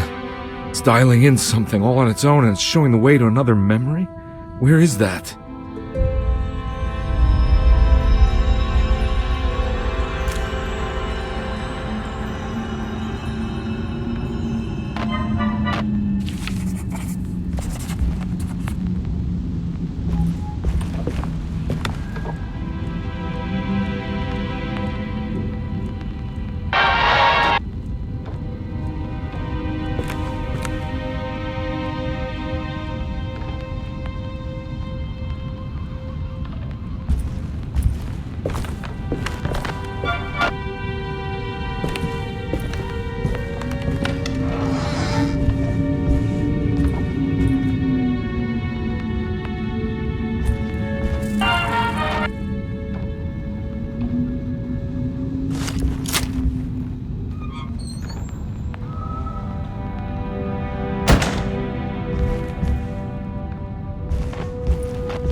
Here we go.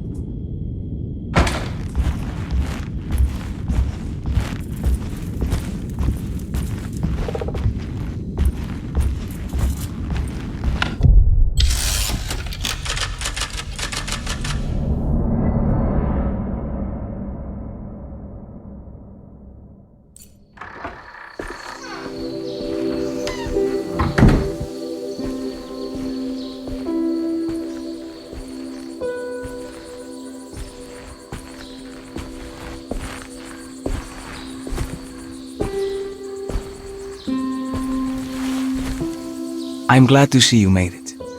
I had my doubts, but the hope you instilled has yet abandoned me.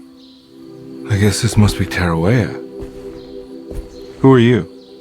My name is Juan Luis Jorge, and this is indeed the convent of Tarawea.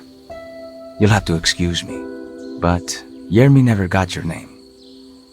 The name's Edward Carnby. I'm a private investigator. You're not a patient, are you? No. I'm the author of a book that Yermi once found important. How does that work? Are you part of this memory as well? Is this even a memory? I think calling me a manifestation of Yermi's subconscious would be more correct. And so is the convent of Tarawea.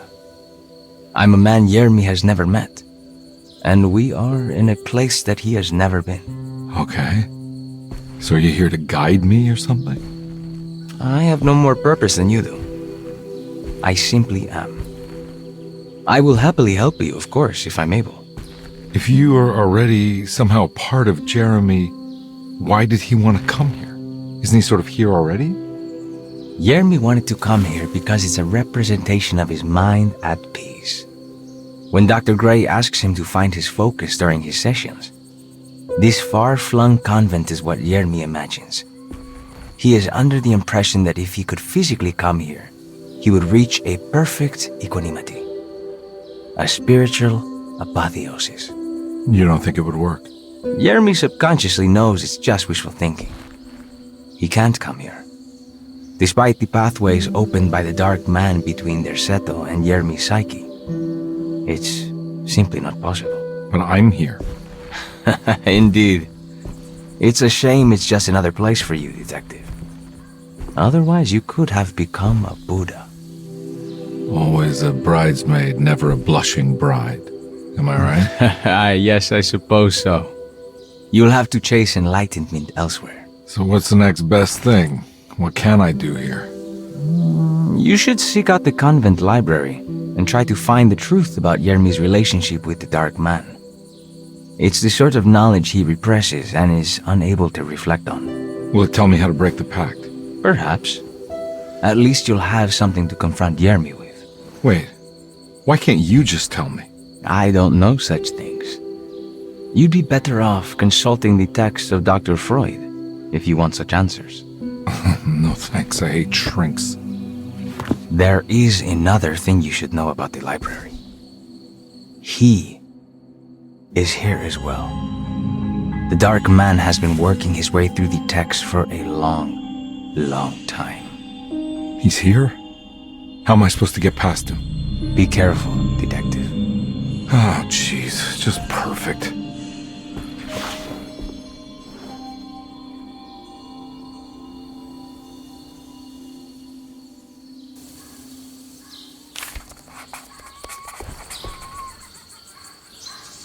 You have any advice on how to deal with the Dark Man?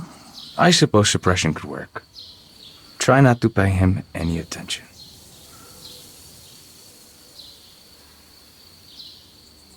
I know you said Jeremy's never been here, but does this place exist in real life?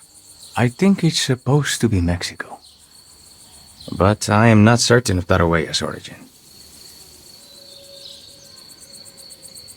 Well, good to meet you, Juan. I'm going in. May the gods be with you, Edward de Vilban.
Oh.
The great library was endless, beautiful, and terrible. An Akashic record for the universe inside the mind of Jeremy Hartwood, now corrupted by a story forced upon him, told by a maniacal liar, an evil conjured by science and secrecy. I will suspend a room and lock away the foundation of his character. Its key will be left to the librarian, the only thing invisible to the prowler.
Grace.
Here's something.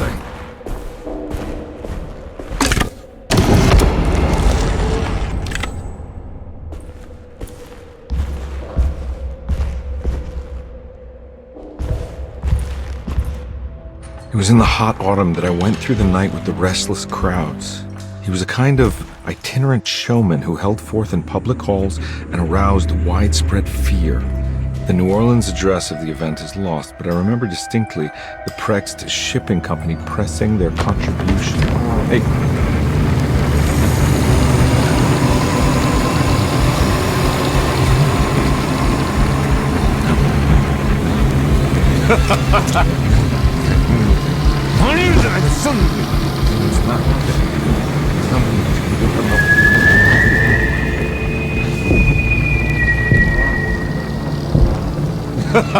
Detective! Juan! Juan!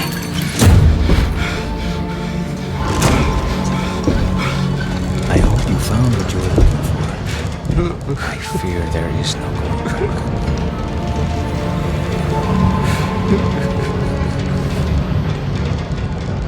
I was so close. There must be something I can work with. Come on, Carnby, think! Think! The shipping company. Prext. Right. Good luck, detective.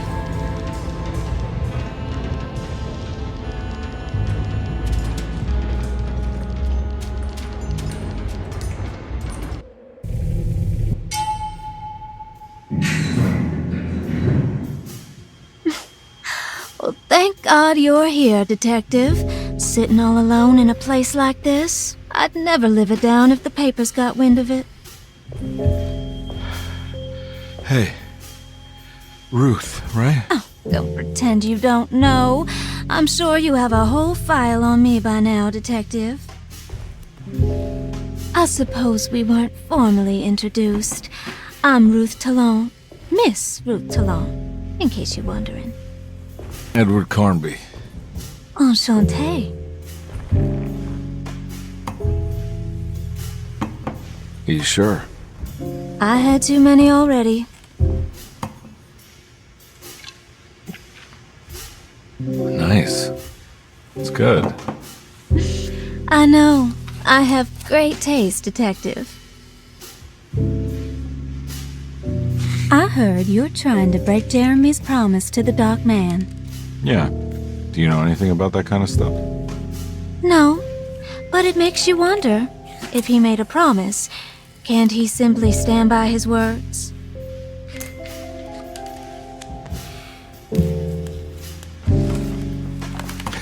Look, I'm just trying to get Jeremy out of a bad deal, so he'll come back with us to New Orleans. Well, if all fails. What are you doing? It's a sign of submission to the Dark Man. I saw it in a dream once. What?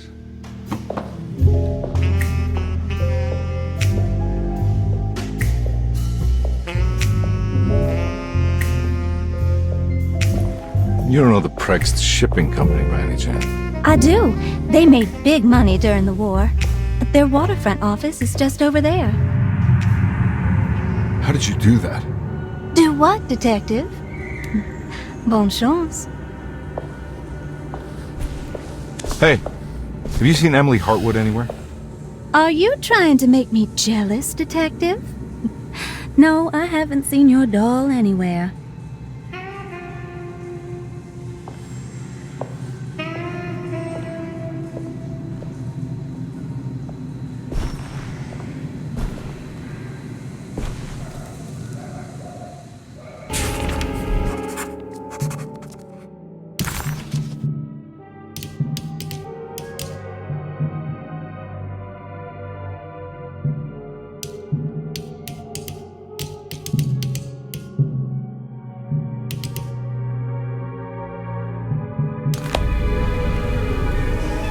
Prext Shipping Company. According to the book in Tarawea, the Dark Man is connected to a performance that Jeremy went to somewhere in New Orleans. I'm sure I can find the address inside.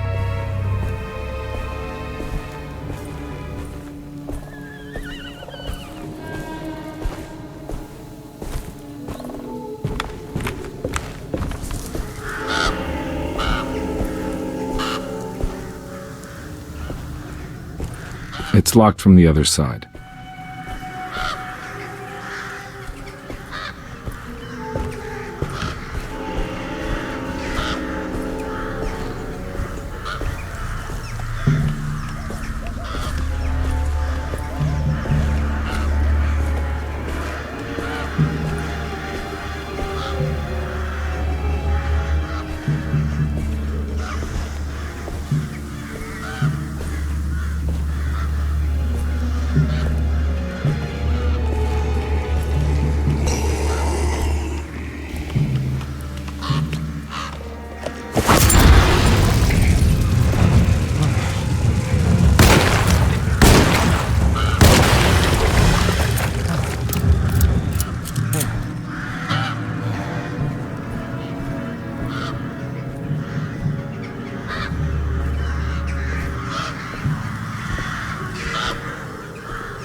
Hey.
There must be another way inside.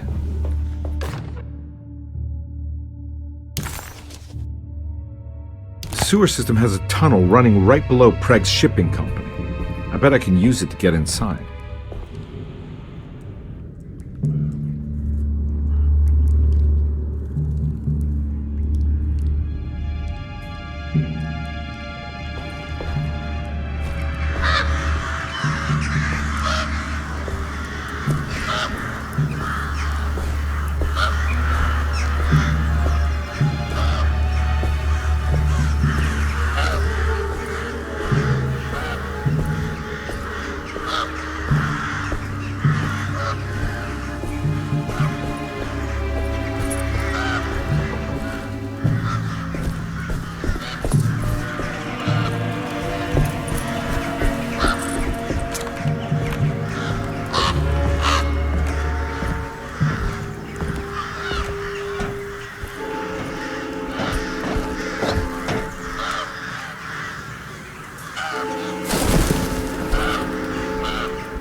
Ugh.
inside the warehouse. The office must be upstairs.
Hey, I always wanted to try one of these.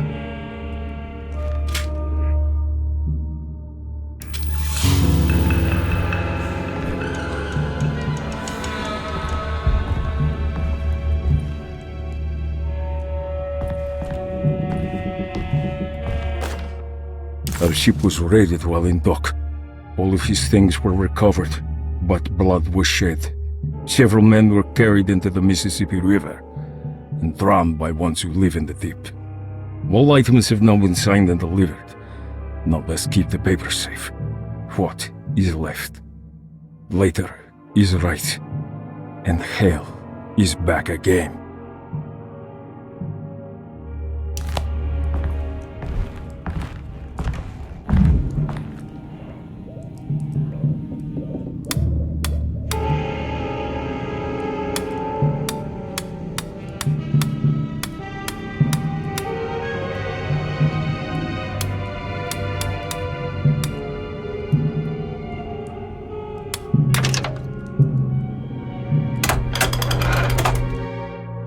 Cargo Manifesto, September 19th, 1892. Breck Shipping Company delivered 4 steamer trunks, 1 Egyptian sarcophagus, and a large wooden crate belonging to the showman called the Black Pharaoh, performing at 18th Street. Here we go. The address where Jeremy first encountered the Dark Man.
Looks like the fog cleared up.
You want to tell me what this is all about?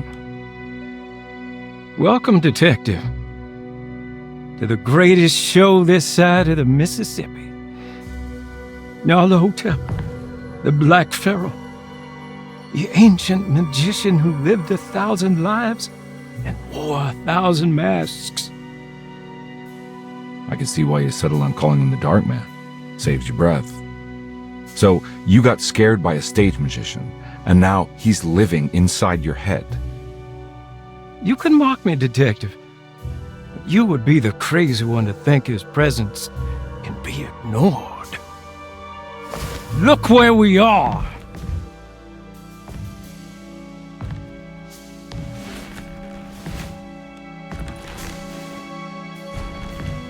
We didn't get to finish our last conversation, did we? You were about to tell me how to break the contract with the Dark Man. No, we can't. We were turning loose on the world. So many innocent would die. But there is a way to break out of the deal. There is. He offered me a way out. Steps to take. What are they? You'll never find them. They're forever entombed in his sunken desert temple. Jeremy, I'm not your enemy. Tell me where to go. How do I find the temple? No, we can't. I have to make this sacrifice. God damn it, Jeremy. I'm gonna save you. Don't worry.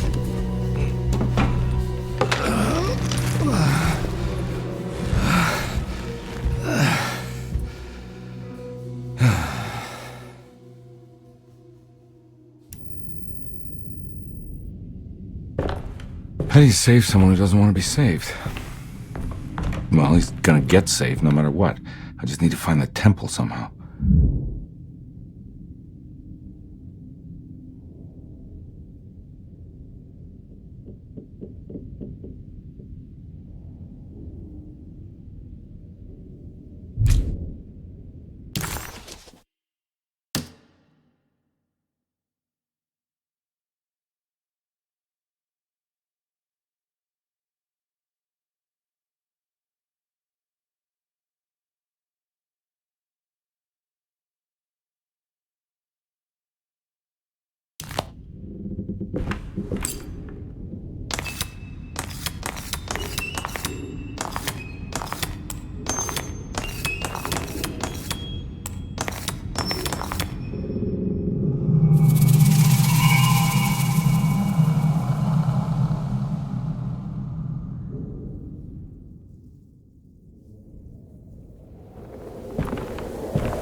Oh.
A sunken desert temple. I better get down there.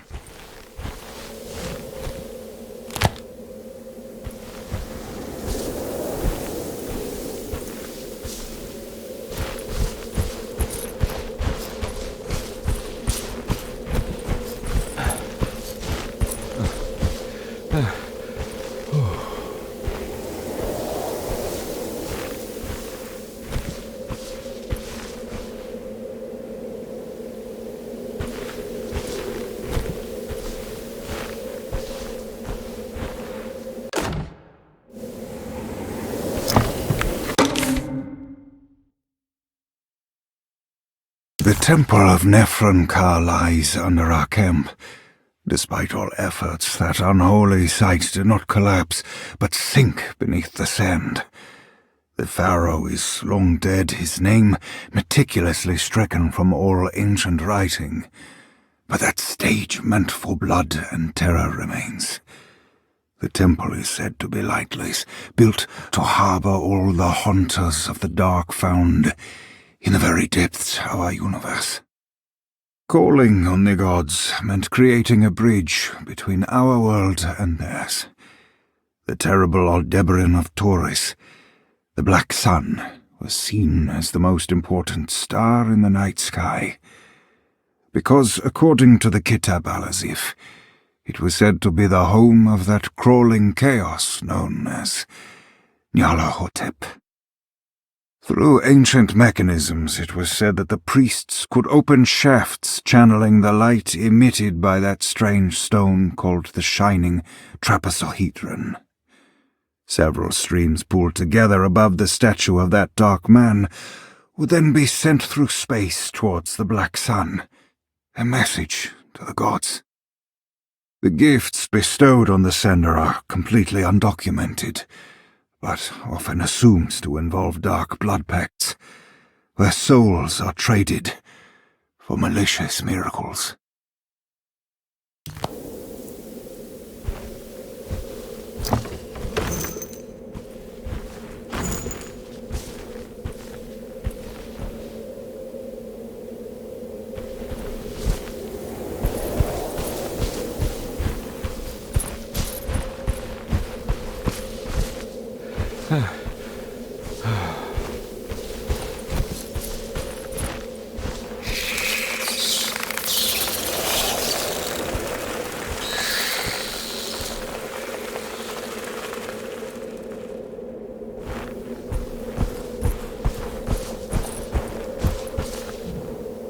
Here we go.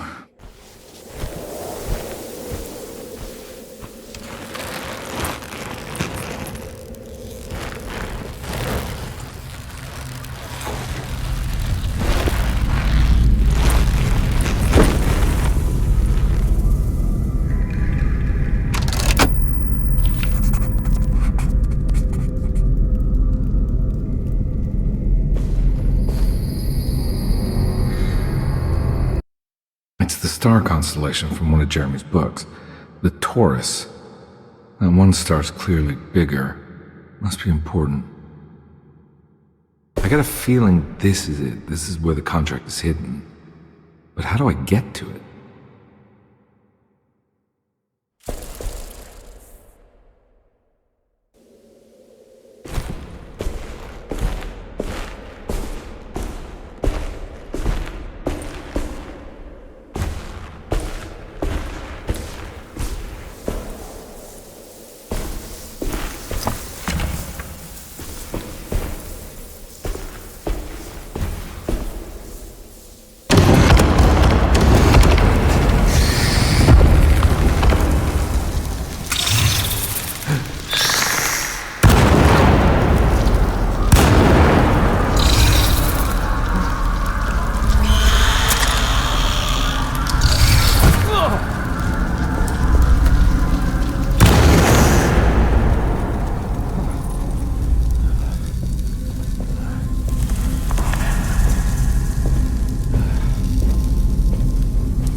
Operational. Good work.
Huh.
Ready to collapse.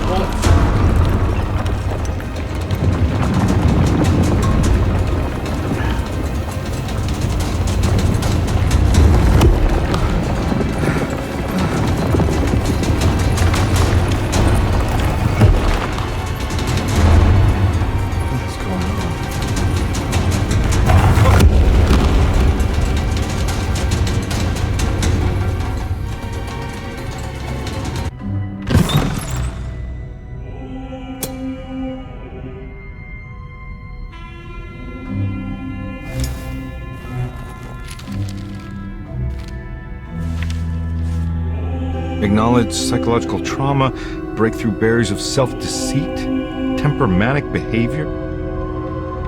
These are the Dark Man's terms. The contract. Huh?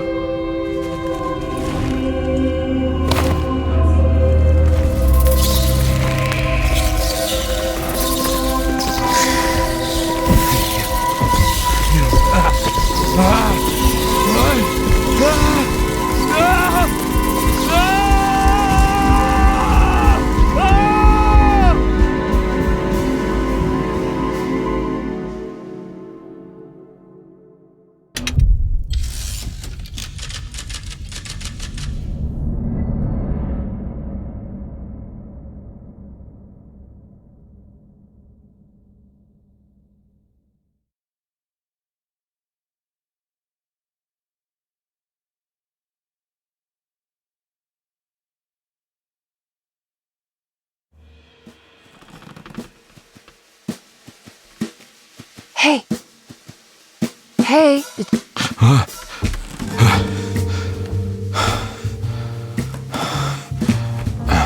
What are you doing?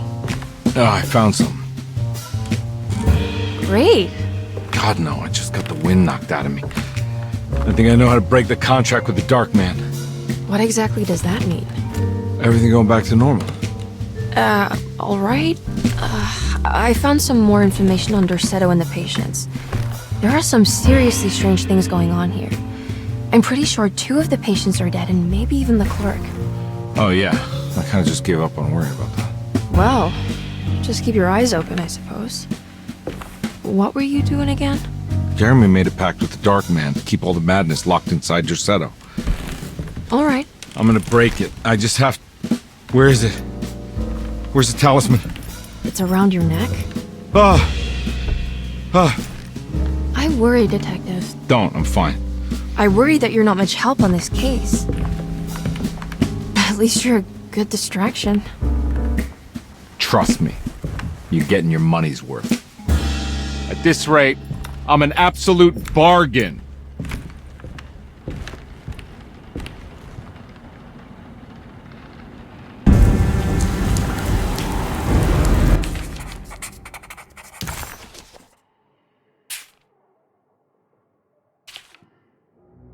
Medicine has failed me. Nothing can be done to dispel the hardwood curse. Only the sacrificial dagger may release the despair from Jacob's eye. Yet, doing so would be the doom of Derceto. Let this curse of mine be a weapon for once. I accept your demands. Oh, crawling chaos. Build your prison around this godforsaken hospital. When evil has been starved, I will stay buried forever.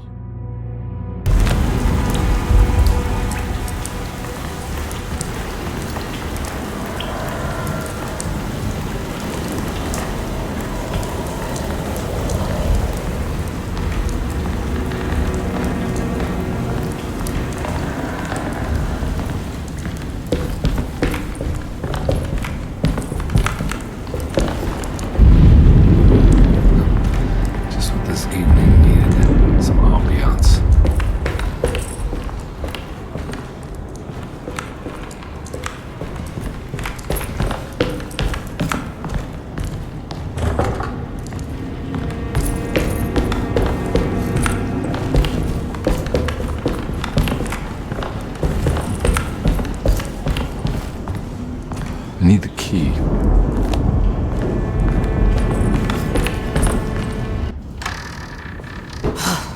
Got to be around here somewhere. He wouldn't leave this house. I don't know what to think anymore. You run into that detective fella? Who is he? Can he be trusted? I think he one of the good guys. Well, you know, like us. Will he be all right with her coming? Praise the mother. You don't need to know about all that.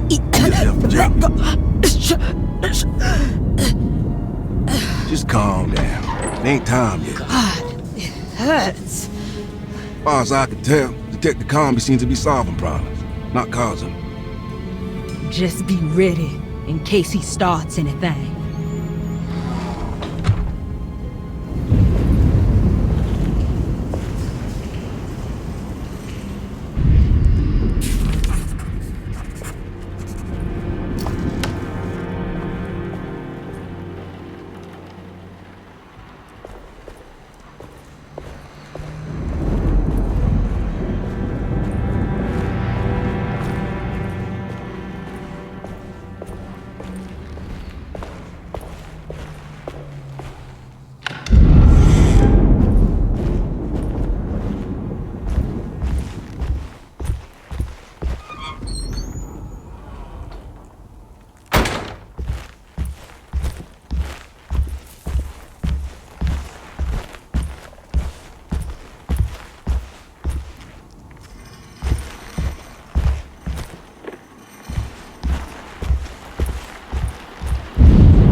What was that?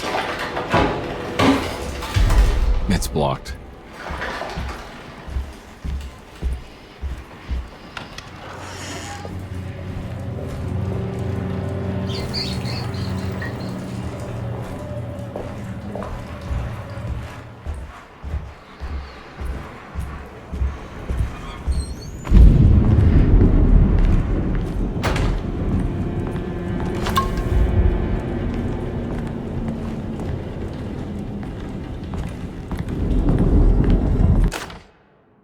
We must have faith that Jeremy's pact with the Dark Man is a bluff.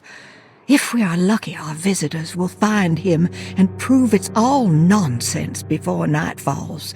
What is true is our attempt to call on her. Too many things have happened for this evening to be in vain.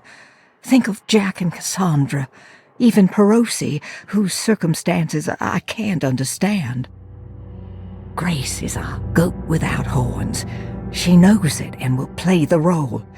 You must talk to your brother, Baptiste. I worry that he will fail us. Mrs. Thompson.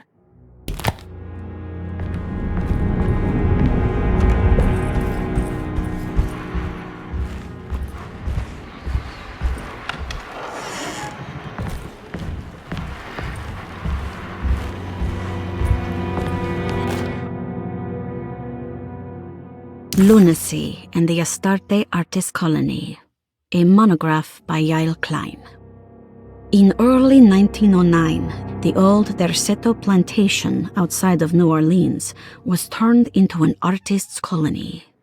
3 famous European artists rented the house and the surrounding land from the owner, the Ledoux family.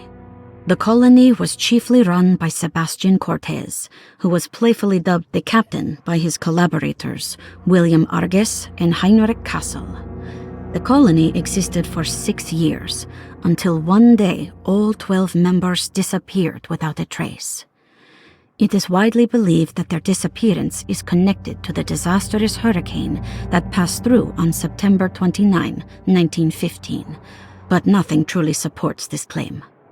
What is known is their frequent participation in New Orleans nightlife, their love for hosting parties, and their elaborate contributions to the Mardi Gras parades as the Pirates of Pontchartrain. Accounts of their lifestyle can be found in almost every gossip column. It can effectively be summed up as carefree and bohemian.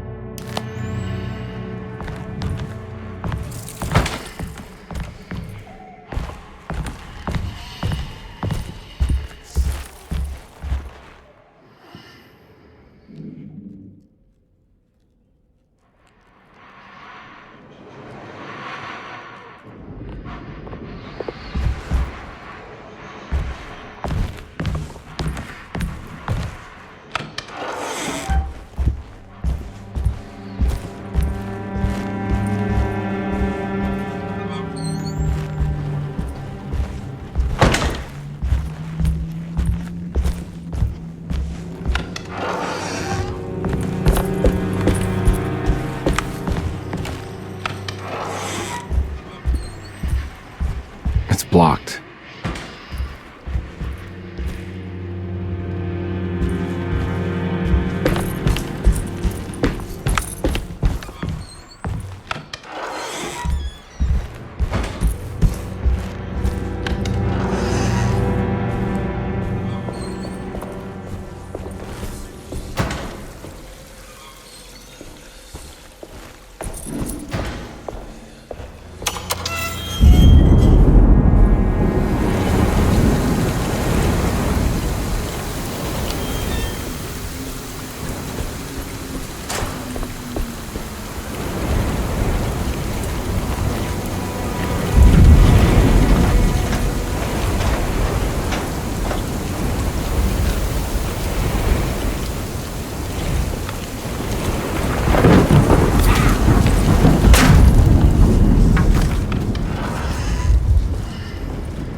Detective Carnby, I'm terribly sorry that my niece has pulled you into this mess.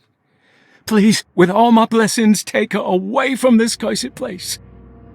I have destroyed that eater of worlds and locked it away in the attic and retreated to a place of hiding.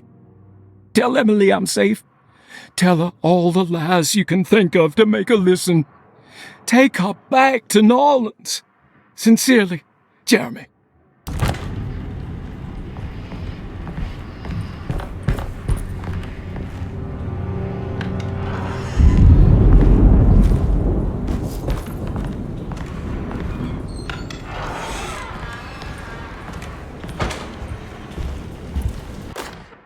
Brother, I need you to trust me. This is the most important moment in our family's history. I know you have doubts and that the terrible Mama Loa told you lies. I would never betray you. I promise. Lottie.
Detective Carnby. Good to see you again. Solved your case yet? I'm trying. Hey, Grace, you okay? Oh, she is just peachy, Detective. Are you looking forward to the Feast of St. John, Grace? I can't wait. Kids, ain't they great? What exactly are you planning for tonight? Oh, not much. We eat, we drink, we pay tribute to the wishing tree in the conservatory. The usual. Then why all the excitement? There is just something about tonight. Something's different. I think we all feel it. Besides, we got ourselves some new words for the prayer thanks to your buddy Jeremy. She'll come and turn the world inside out, and things will begin again. That sounds strangely threatening. You should come. Oh, God damn it, Grace. Stay put for once.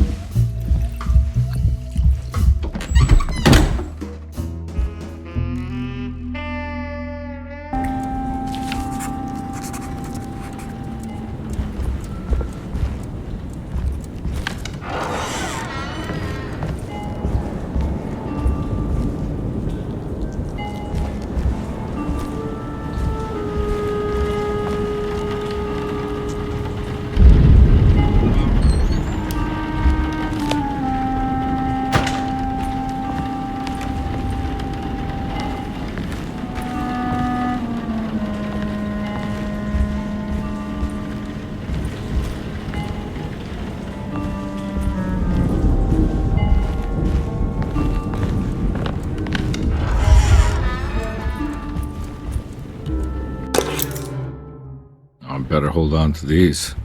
Wouldn't want them to get lost.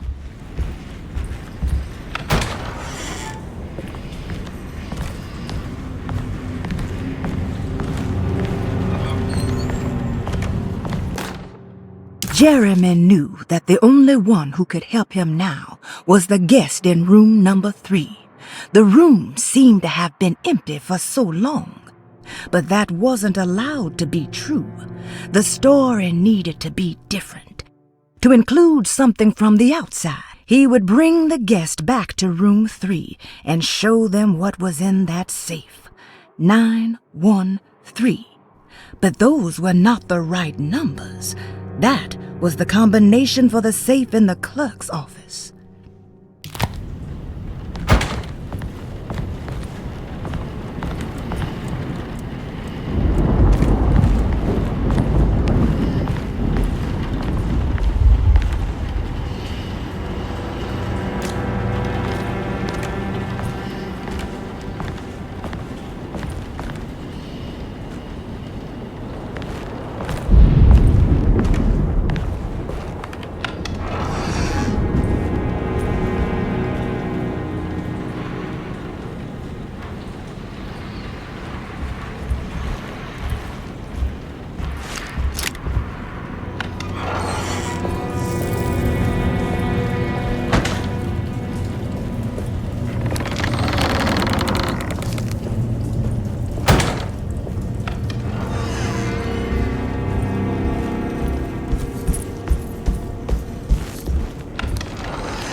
There must be a spare key to Dr. Gray's office in here somewhere.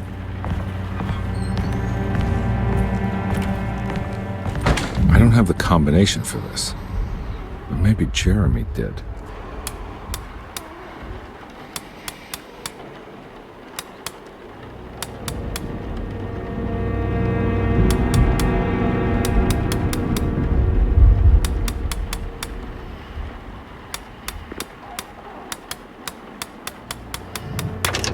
It worked.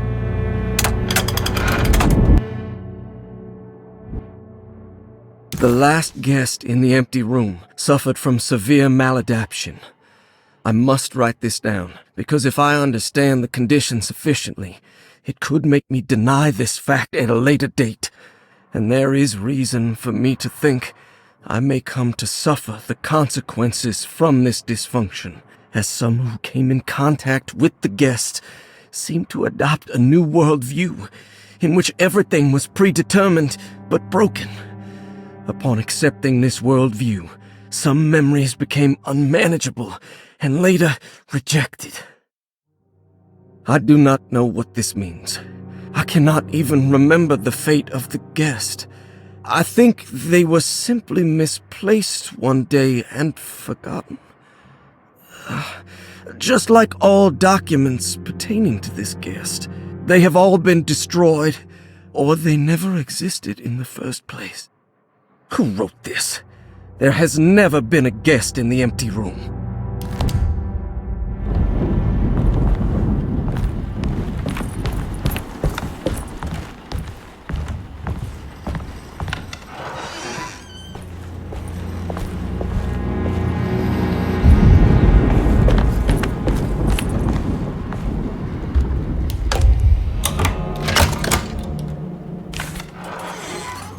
Dr. Gray's office, all to myself.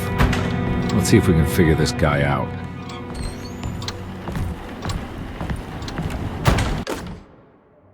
I have finished tidying up Miss Beauregard's belongings. I will leave it to you to contact her agent and have them collect her things. I found one of Grace's drawings she might want back, along with this key in her room, which I believe you've been looking for. Mrs. Thompson.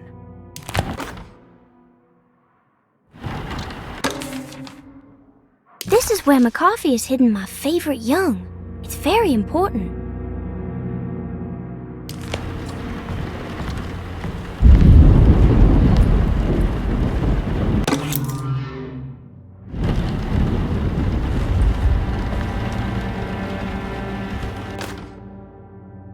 Dearest Dr. Manzetti, I find myself in a losing battle with my patient. As I've disclosed in my previous letter, his delusions have him completely captured. It's bad enough that he is torturing himself with paranoia, but his madness turns out to be quite persuasive to others, effectively laying the ground for mass delusion. I am writing to you in hope that you can give me some guidance. Beyond my ambition to avoid devastating surgery on my patient, I have grown worried about my own defenses. The words of my patient are deranged, yet they often resonate with something primitive within me. I have tried photographing his brain with X-rays. It was surprisingly difficult to get good results. Dark blotches on the plates kept obscuring all details. My patient looked at the bad plates and cried out in terror, telling me the dark areas was the shadow of the worm, eating him from inside. I could not see anything out of the ordinary. I hope this is a sign that my mind is not as receptive to the madness as I had feared. After further inquiry, my patient described the shadows inside his mind as some kind of chthonic monstrosity that wants to undermine his sanctuary. This is clearly a reference to a place he calls Teroea, a sort of library or convent that works as a psychological haven. With this imaginary haven threatened by this Chthonian, he has now constructed another, less pleasant hiding spot. Lately, he has been bringing up a metaphor of a steamboat that has run aground, that he feels like he needs to start the engines and reverse, but he is afraid that the hole in the hull would cause the whole ship to sink. I've been watching him turn this metaphor into reality for the last week. He knows it's made up, but he is doubling down, trying to make it a real memory. I feel certain that this is my chance to break through the barriers of his self-deceit.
Surprisingly neat.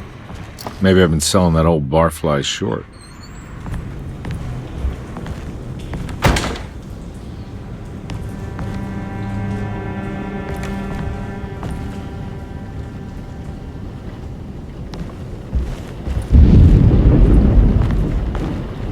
Looks like McCarthy has something hidden inside.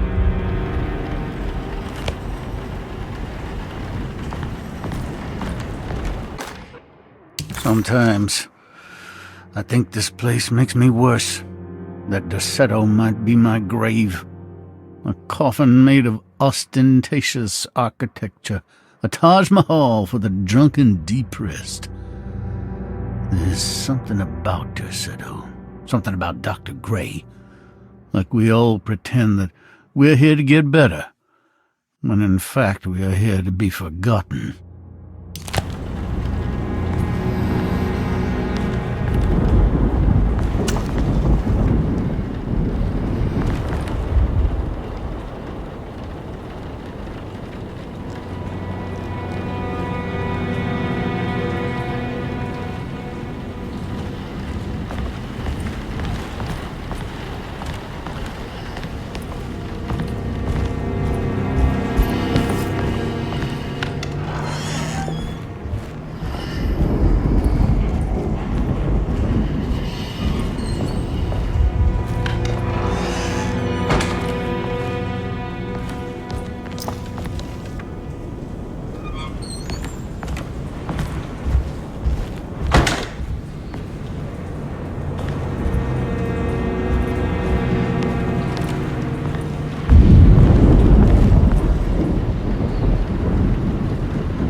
can't take this much more.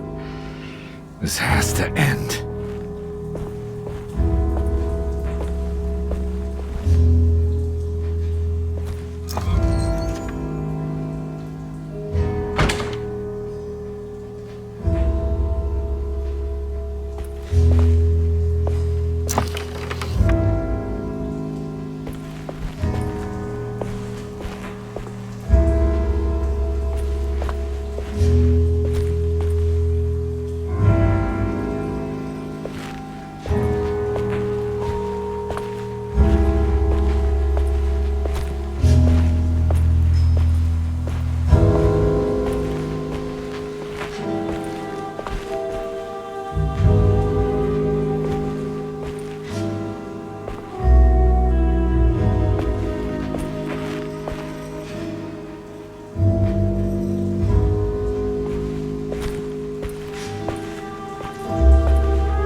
Dr. Gray was somehow mixed up in this business with the Dark Man, Detective Carnby decided.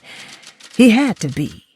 Either Dr. Gray was using the idea of the Dark Man to manipulate and torture Jeremy, or the Dark Man was an actual powerful being possessing Jeremy. And in that case, Dr. Gray was simply a stooge. Maybe both could be true at once. Carnby felt his mind racing in all directions. No matter what, he had to find a way to break the pact. That was what Jeremy said was needed. It didn't even matter what was true or not. If Jeremy wouldn't leave Deseto before the contract was broken, then Carnby had to make it happen. He just wished the steps on the contract made a little more sense.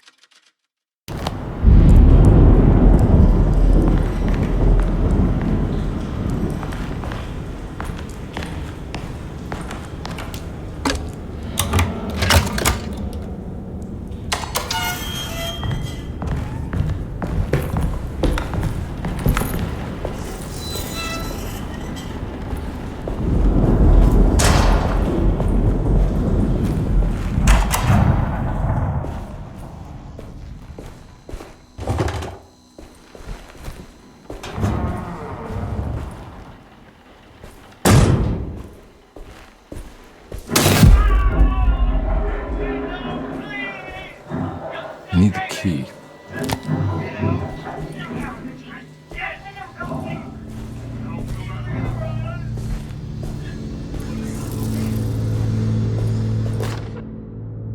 Radiography.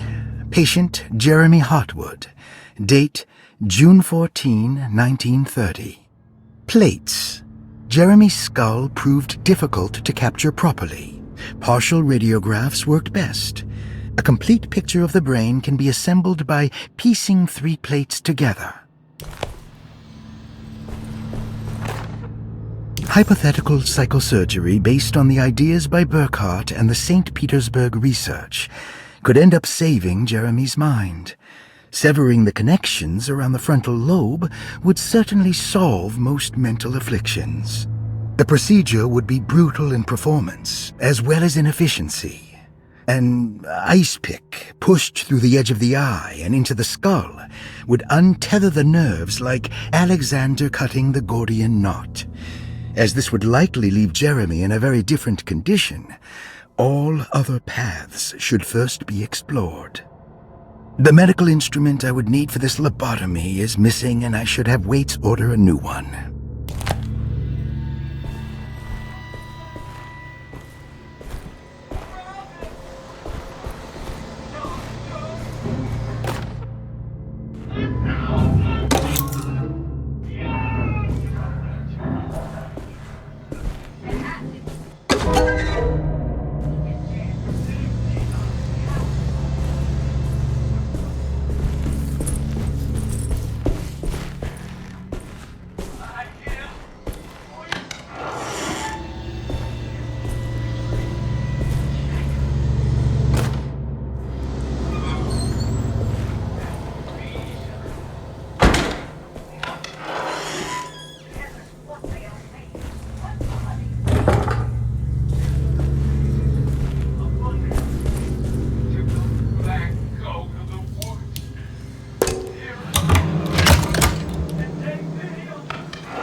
Don't mind if I do.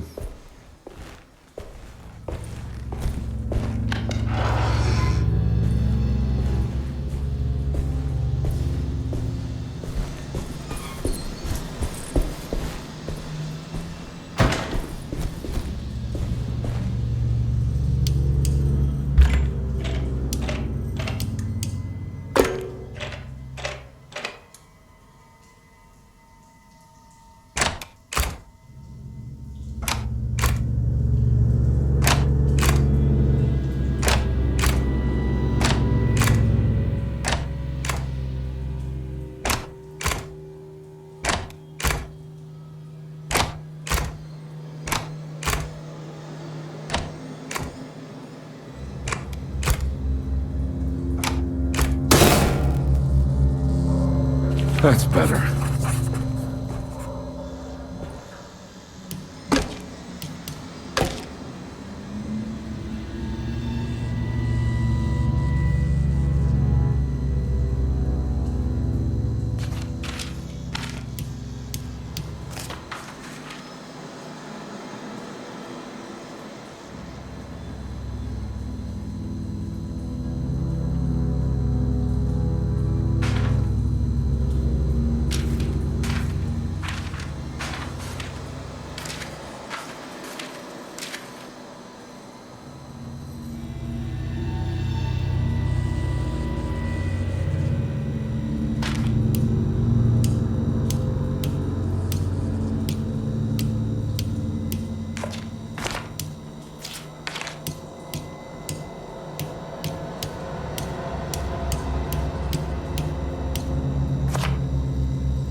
Why does this keep happening? What am I supposed to do?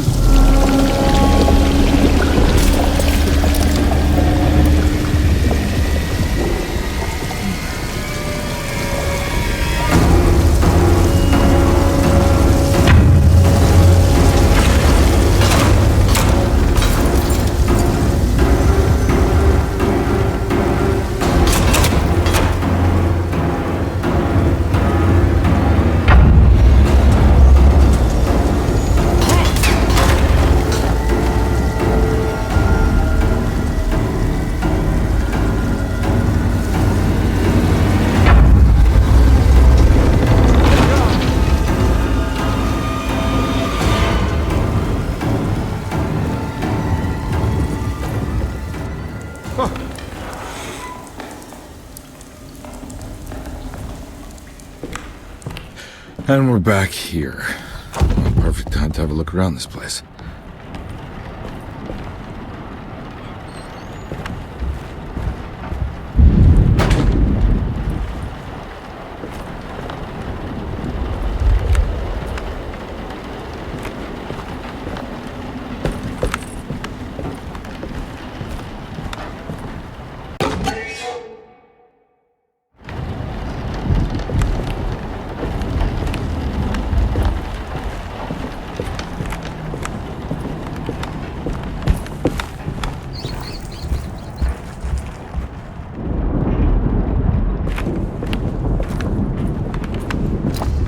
What is that?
This is where Jeremy's hiding, right? Hello? Is anyone there? Jeremy? I need help! Wait!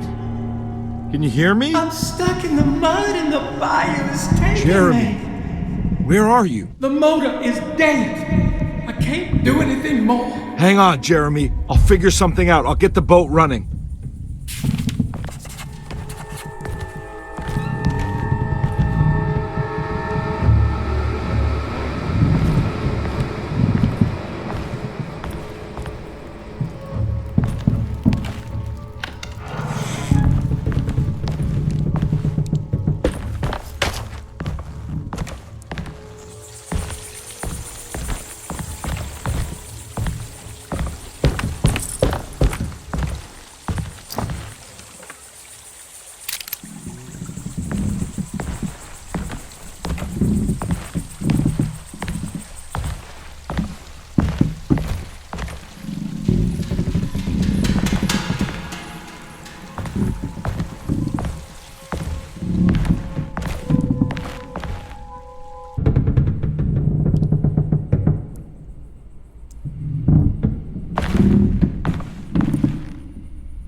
The boat's wedged itself right into the bayou.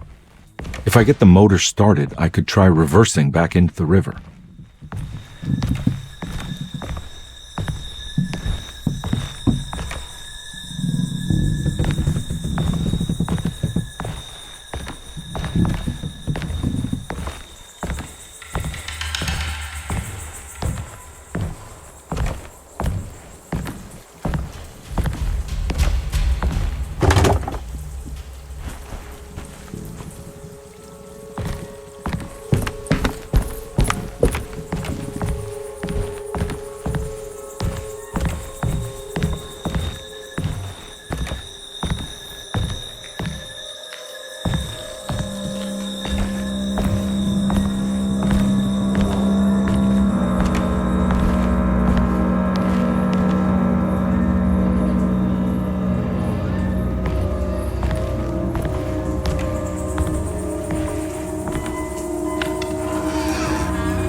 Jeremy, where are you?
pretty weak. I just need something to break it.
This definitely needs fuel.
I'm all out of bullets.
try. Are you able to tell me what happened in the attic? I put a rope around my neck, and then I strangled all life from my body. Are you under the impression that you died? Yes. No. I was supposed to die. What does that mean? That you were supposed to die. I'm the catalyst. I had to die to make the story happen. What story? 30 What are you years referring ago, to, Jeremy? Frederic needed me to die. You're not making any sense, Jeremy. Come back. Find your focus. Hey! I cheated everyone. I didn't play my part. Hey! I escaped my doom. My destiny. Again, find your focus. Hey, I'm right here. What the hell is going on? Now everything is wrong. Nothing is in place. I'm right here! Calm down, Mr. Carnby. What do you want? Were you not talking to Jeremy right now? I haven't seen Jeremy all day. Are you all right, Detective? No. Actually, I don't think so. Well, maybe. I'm gonna go look for Jeremy. Good. Let me know if you find him.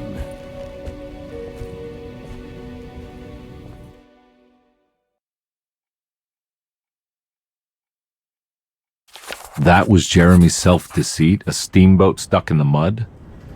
I'm not gonna pretend I understand any of that. What a bunch of psychoanalytic nonsense.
There's something missing.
Surprisingly neat.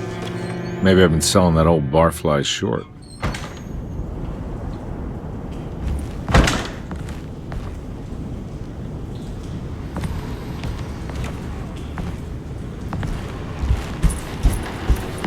Looks like McCarthy has something hidden inside.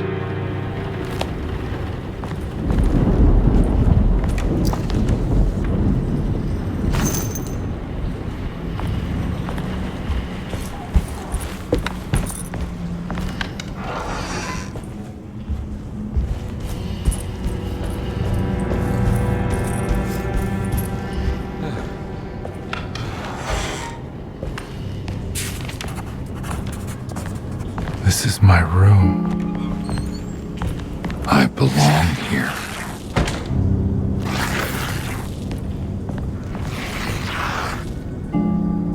I know that number. Where's that from? I did this. I wrote that.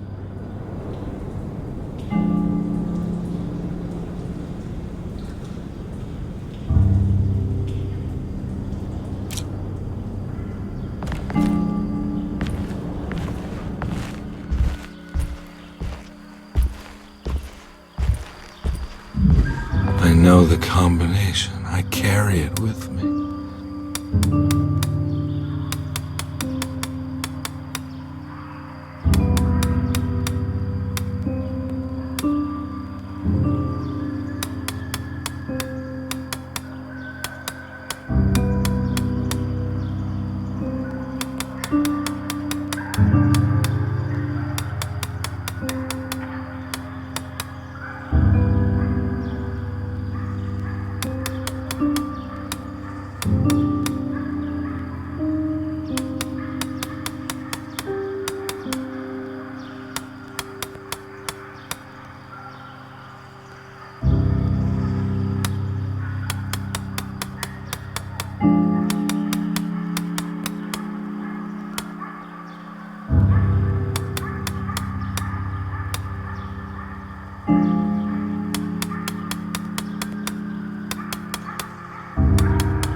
Detective, I have made many discoveries in my case. The child we want is safe, thanks to good people like me and you. We're so similar, but you don't see all the things I do. To find your man, Jeremy, you also need to look for the girl. It has always been that way. The young deliver us all. You should have a look in my room. There's a piece of the puzzle you will need. Take care now. My coffee. How long have I been here?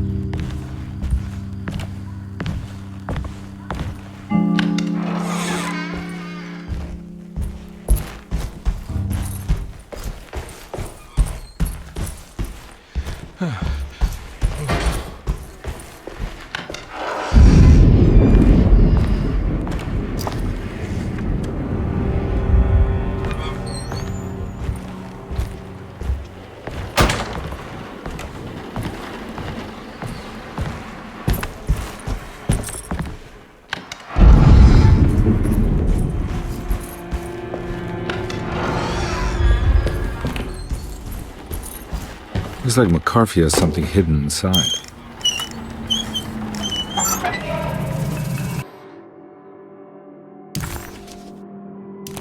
Why would McCarthy lock this up? Was he trying to keep Grace from completing his shame? If so, couldn't she have just made another drawing?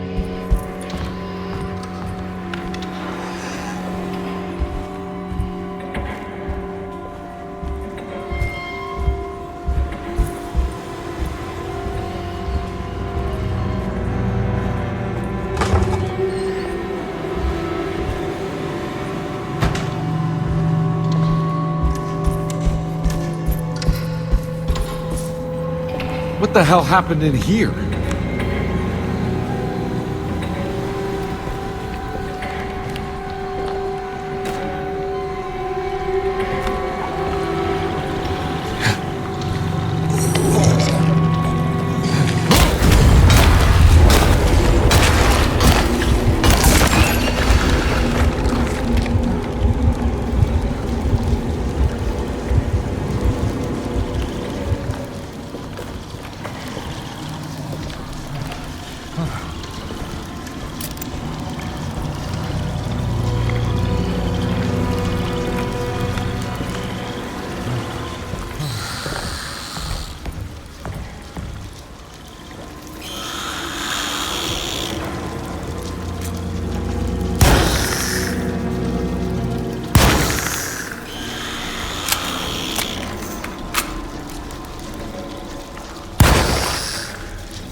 This looks familiar. How? I think I need to figure out where I'm going first. That's me, isn't it? How long had it been since I drowned myself in drink and depression? It had all felt so peaceful, slipping away into oblivion. A welcoming, dark voice wrapped around my mind like a heavy blanket. It turned off suddenly as I woke up from the sound of my office door closing shut. A messenger had left a telegram from Mrs. Saunders. She had a lead on where to find her husband and her kidnapped daughter.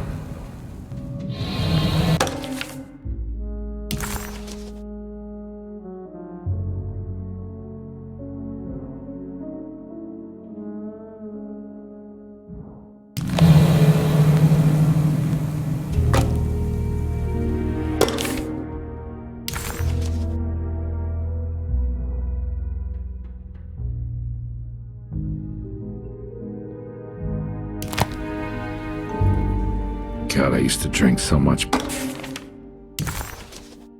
then. When was this exactly? What case was I working?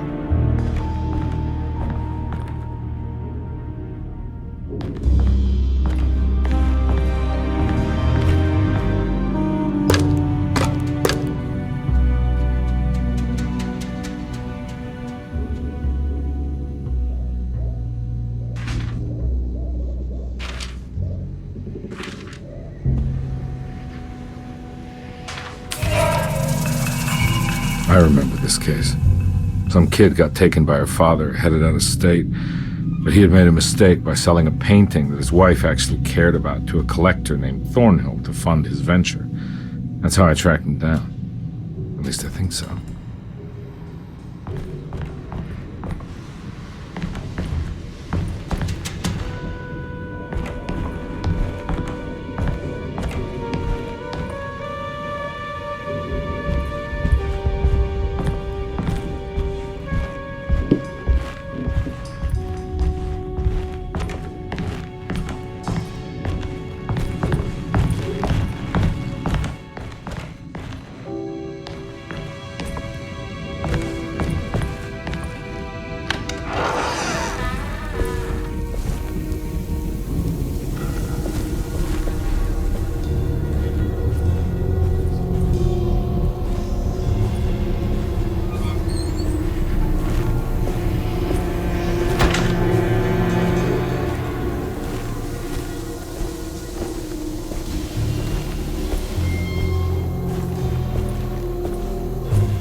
He had principles keeping him from handing out information about his deals, so he needed some convincing.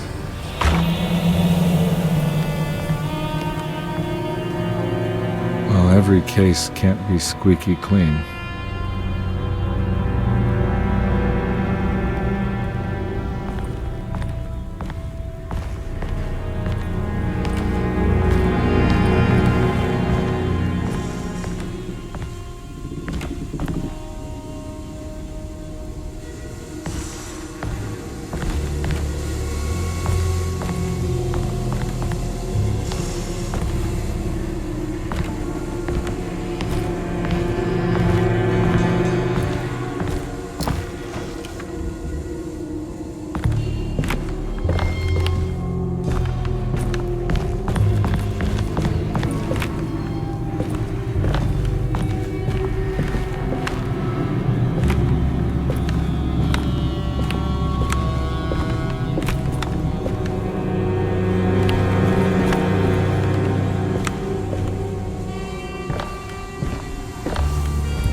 Mr. Saunders had sold a valuable painting to Thornhill, hoping the money would carry him to wherever he was going.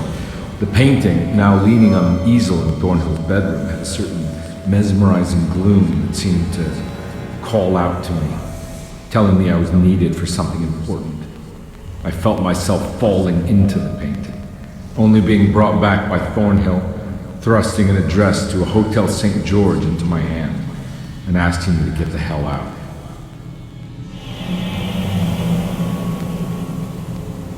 I don't remember this at all. say it didn't happen.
Can't go that way.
On my way to the hotel, the Morton gang caught up with me. I owed them money, a lot of it. I can't remember what for, probably some dumb gambling debt growing in size for each payment missed. I punched one of them out, and I sent the others packing. It was a stupid move. They'd be back.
I found him. In the hotel ledger, I recognized the handwriting of the signature, Ted Stryker.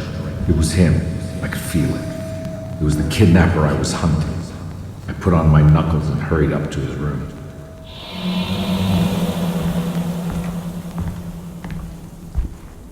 Something about that name, Ted Stryker, rings a bell. Feels vaguely familiar.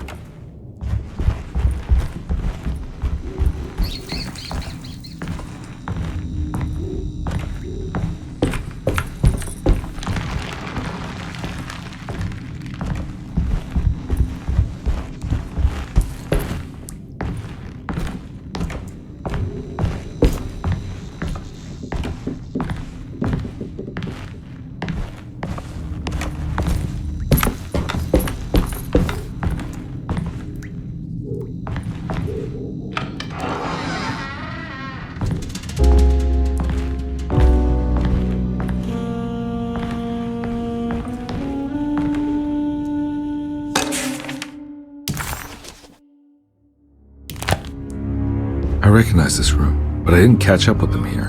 I must have followed them. But where?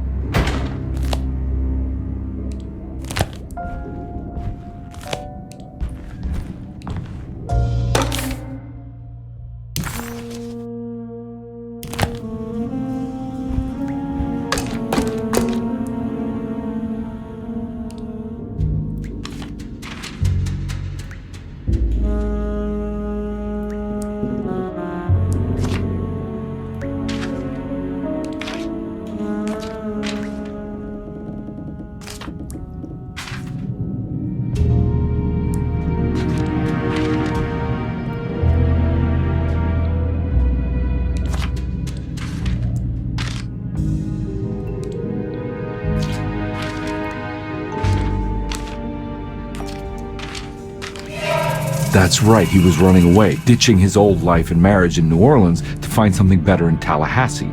And he took his daughter with him against the will of the mother. That's why she hired me. But I stopped him. I caught up with him at the Pearl River Bridge.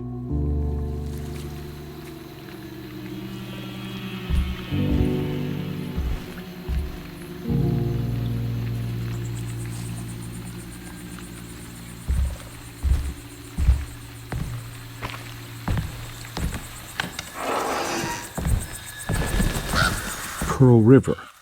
This is where I caught up with them. This is what the Dark Man wanted me to revisit. But I'm still not seeing it. What am I forgetting?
can't believe I didn't recognize you.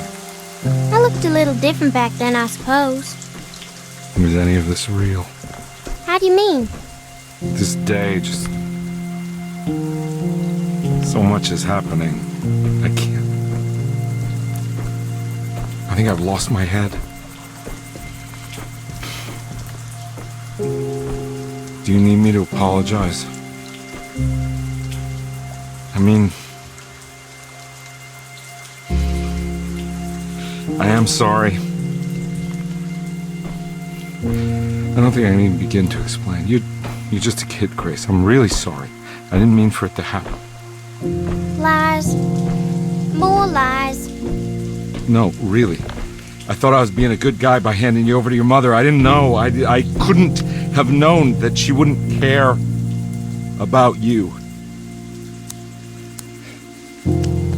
I don't know how this works. What is this for? Some form of admission of guilt. Maybe acceptance. It's what the Dark Man wants. I guess we just watch my father die again then. You think he's alive? I know he is. He's down there, scared that he won't be able to get out. That he will drown with his daughter again. What are you saying? We gotta save him! We? Do it yourself. I'm down there with him, remember?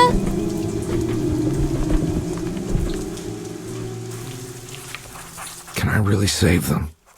This all happened so long ago. I have to find a way to get down there. There must be a way to save you both, right? Why else would I be here? Maybe the Dark Man just likes it when you suffer. There was a boat at the house where I entered.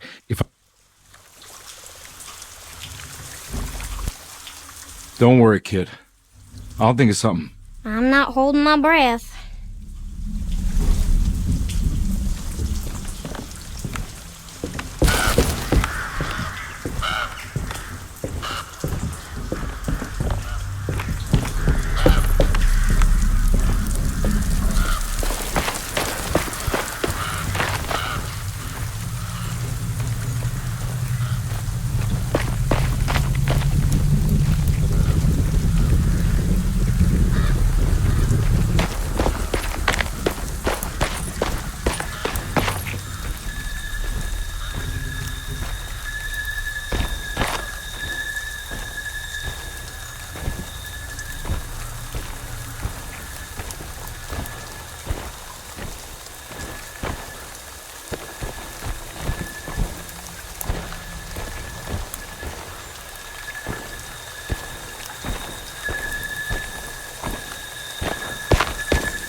This must be where the bridge is operated.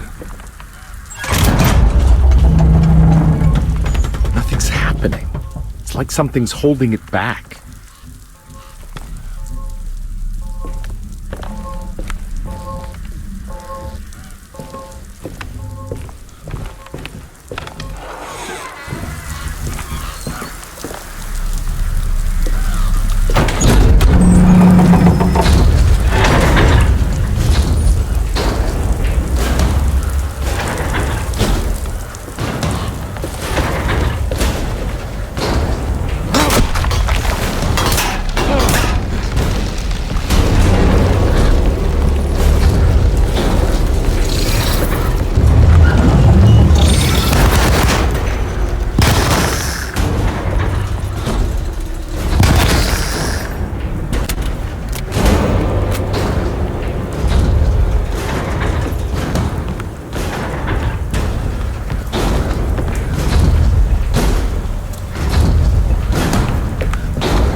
Carnby had run their car off the bridge.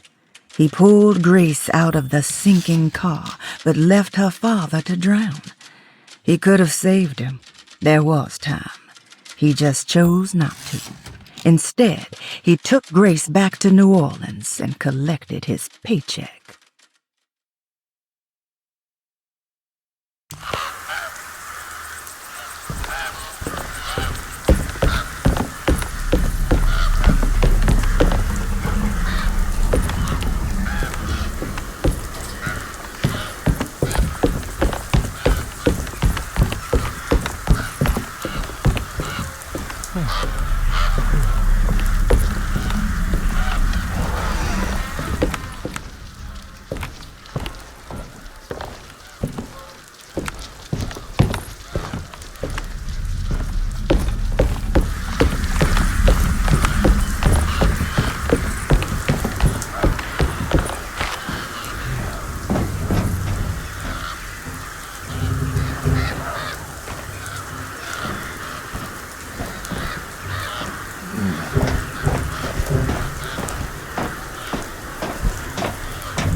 really hope she didn't jump.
Can't go that way.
I'm all out of bullets.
Carnby, are you okay?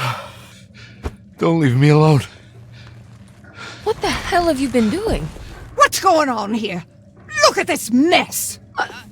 I'm sorry, Mrs. Thompson. Don't make me kick you out of this house! Now get out!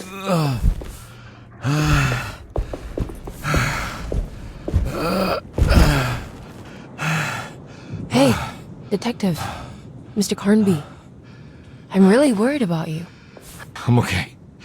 I just need to catch my breath for a moment. This place? There are some very disturbed figures around here. And I don't think it's just the patients. I've been reading some things about how Derceto has a deranging effect on people. I think it might explain things. What? Just take it easy, okay? I'm gonna go find a way into Dr. Gray's apartment. I want to know what he's hiding. Emily, don't worry. I think I'm close. I'm gonna set everything right. Just be careful.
Detective, am I glad to see you. Lock the door, will you? I don't think Dr. Gray would appreciate us snooping around. What's going on here? This feels so strange.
There's a book missing.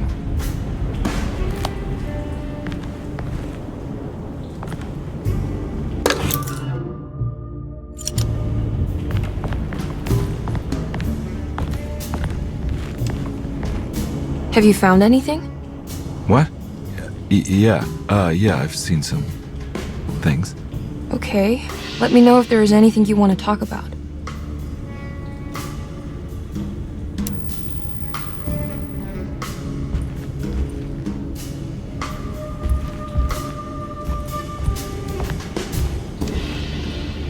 You don't find this place strange?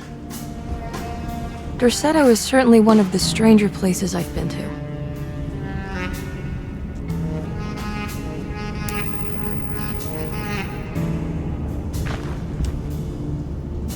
This room feels too real, hyper real, more than anything I've ever experienced. Okay. I don't see what you mean. Forget it. I gotta get back to breaking the contract. Yeah, that's what I was doing.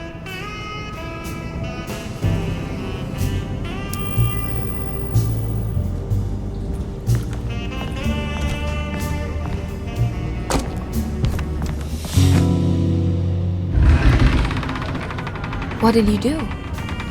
I was just rearranging the books. Well, come on, let's check it out.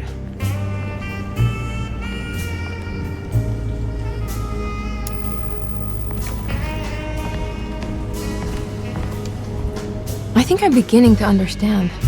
Dr. Gray is dealing with some kind of mass delusion.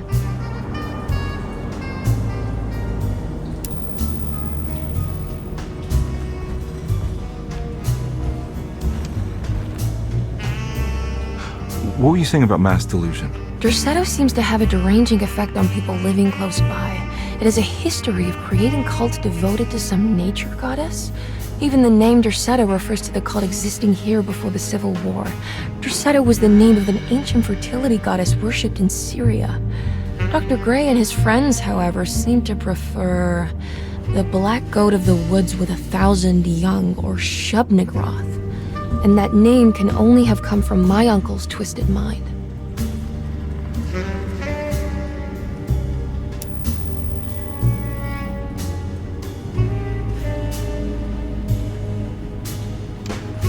You think all of them are in this cult business? Even Jeremy? I'm not sure any of them have a choice at this point.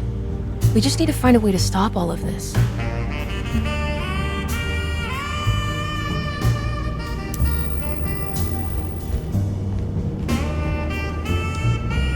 I've been so busy trying to free your uncle from the promise he made to the Dark Man, I guess I kind of just let everything else go. Don't worry, Detective. I feel like we're close. I'm sure Jeremy will turn up. If he is part of the cult, he wouldn't want to miss the Feast of St. John. I just need enough information to make him see the truth. I hope you're right, but I doubt he'll show up. Not as long as the Dark Man's got him hiding.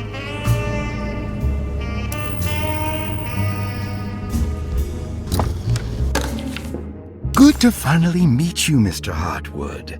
I'm here on the behalf of your brother Philip. You were expecting me, weren't you? Yes, you're from Dorsetto. That mark on the floor looks like talisman positions, but from which direction should I look at it?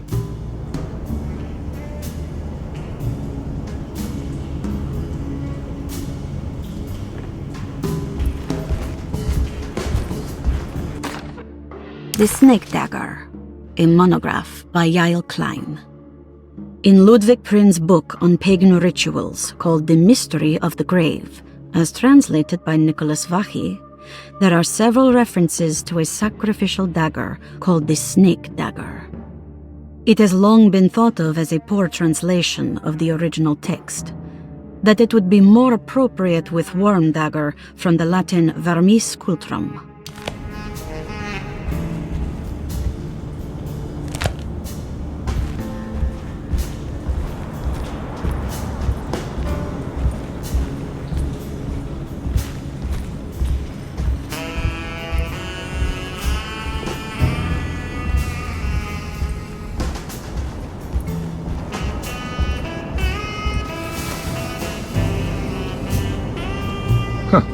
Has that been there this whole time?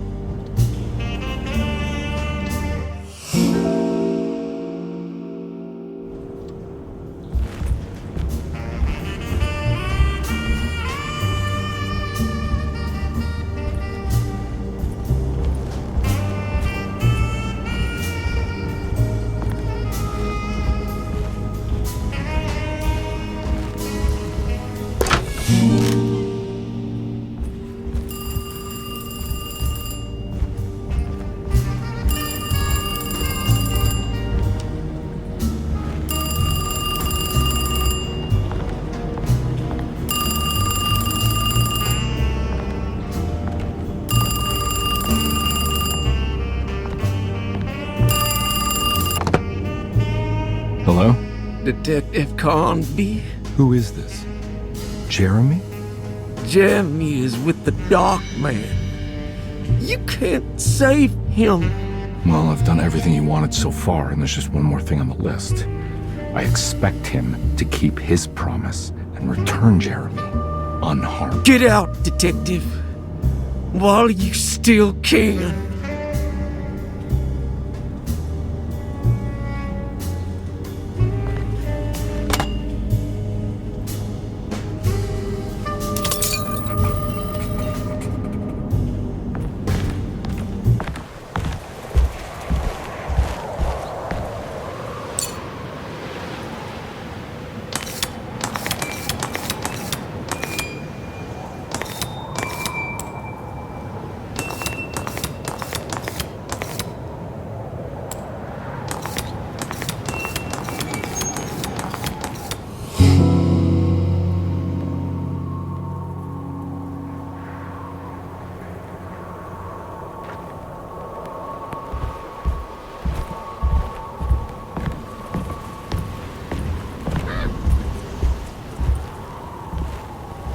You okay?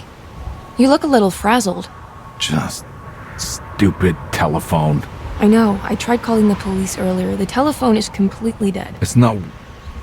Yeah, no, the telephone isn't working.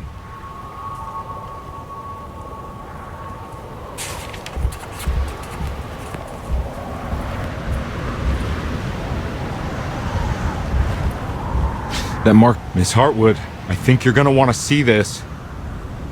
Is there something in the closet?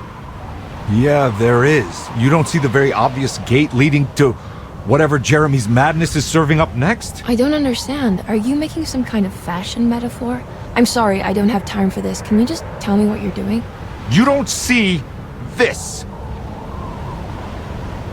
It's fine. It's fine. Catch you later. Are you going inside the closet? Yeah. You got a problem with that? No. Do what you think is right, Detective. Sorry, I didn't mean to. Goodbye, Miss Hartwood.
What are you doing here? What is this place? Turn back, detective. You're not wanted here. Whoa, take it easy. I'm not your enemy. Oh, you're wrong, detective. You're wrong.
Figured you wouldn't want your stars aligned, Jeremy, or maybe that is what you need to temper that mania of yours.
everything? Aren't you happy? Stupid charlatan. What more do you want from me? You want me to lose my mind? Oh, my love! Doctor! Baptiste! Quick! Jesus. What are you thinking, Carnby?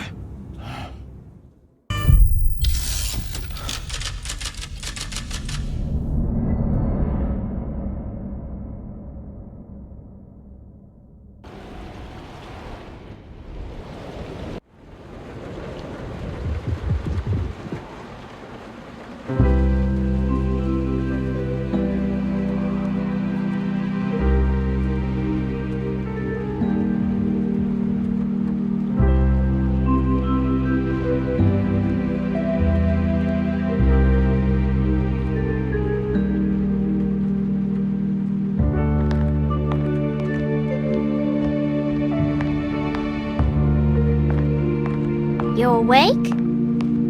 You are awake. Mr. Carnby's up. Hey, buddy. I thought you'd be knocked out for the rest of the night. Come on out and join us, will you? I'll save you some gumbo.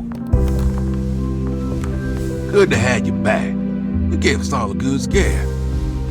What happened? You had a psychological breakdown. Sorry for manhandling you, but you're being violent. You stabbed Jeremy and then punched Dr. Gray. Are they... okay? Jeremy's a little strange, but everything's back to normal. Really? All thanks to you, Carnby. You want to try standing up?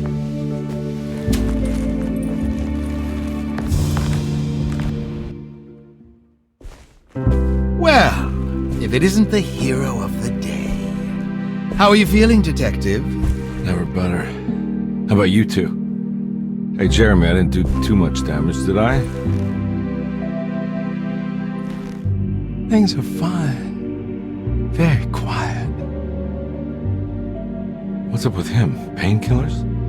No. You see, despite you having the finesse of a one-eyed butcher, you managed to lobotomize dear Jeremy. I did what? It's actually quite impressive. It's not like I hadn't considered it myself. I just wish Jeremy could have been helped without reducing his personality to that of an oyster. But he's gonna live. Of course. As long as someone keeps feeding him, he'll outlive the best of us.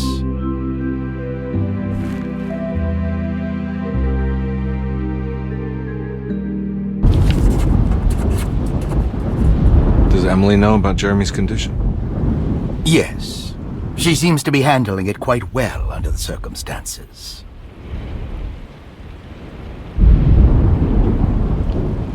Does she still want to take Jeremy away from Derceto?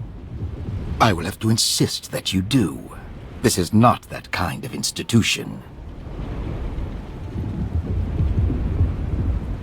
Jeremy, hang on for a little longer, okay? We'll be going back to New Orleans soon. Oh, good. I do so miss the city lights.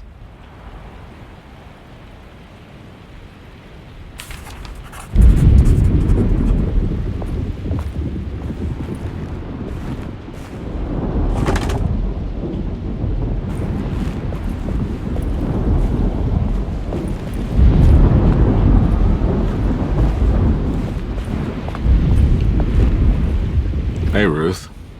Glad to see you made it back to Derceto. You too, Detective. Make sure to stay for the festivities. It's no Mardi Gras, but it ain't bad.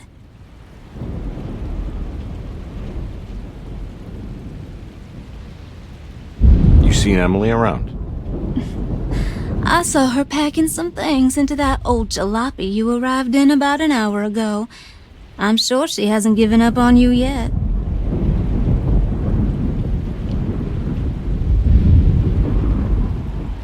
Catch you later. Looking forward to it, Detective.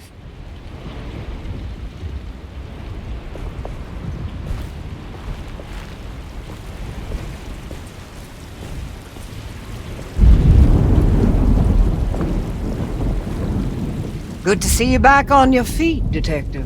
Have some gumbo. Thanks. I'll save it for later.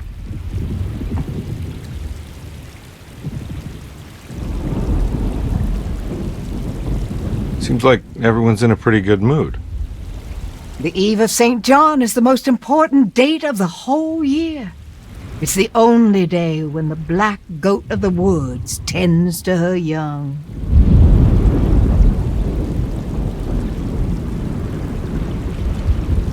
I'm gonna go look for Emily. Don't worry about her. She wouldn't leave without you, would she?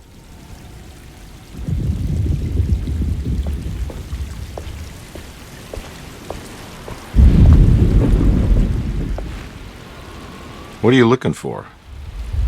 Just keeping an eye out for the storm. Radio says it could be a wild one.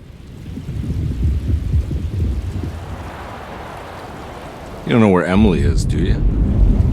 She's packing some of Jeremy's things. Said she wanted to take them away. I'm sure she'll come and get you when she's ready.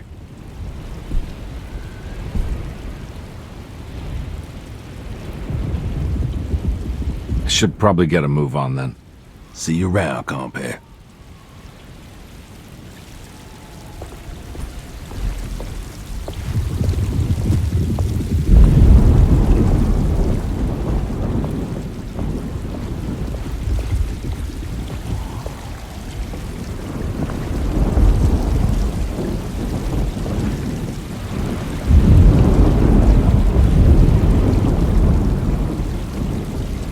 That is one impressive tree.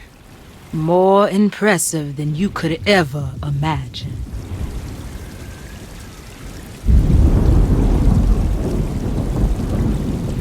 So how does this all work? You dance around chanting? For the ritual, I mean? Stay and find out, detective. It might just do you good.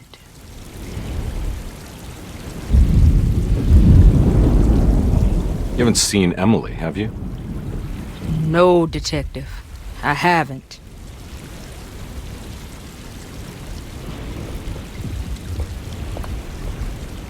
All right, tell me, what the hell's about to happen here?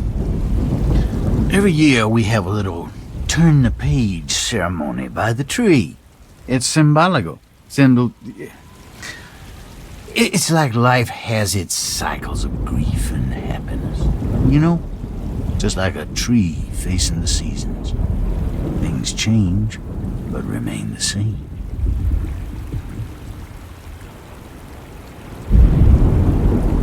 So this is basically New Year's Eve, but with a tree metaphor. Exactly. You're so smart. It's about starting again. I mean, who could use a positive message like that more than a bunch of lunatics like us?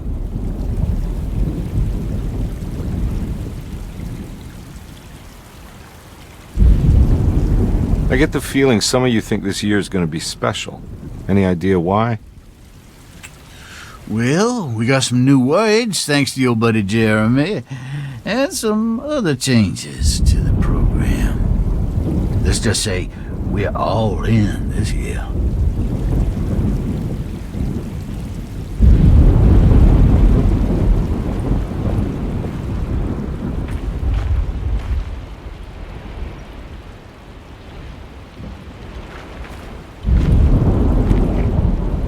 Hey, kid.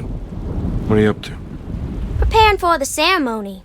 I don't want to disappoint Mother.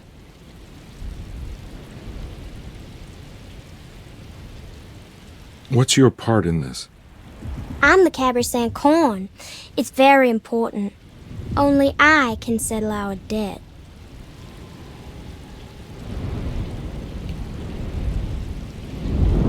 You know, I had my doubts, but you are in the right place, Grace. I think you might be right. For once.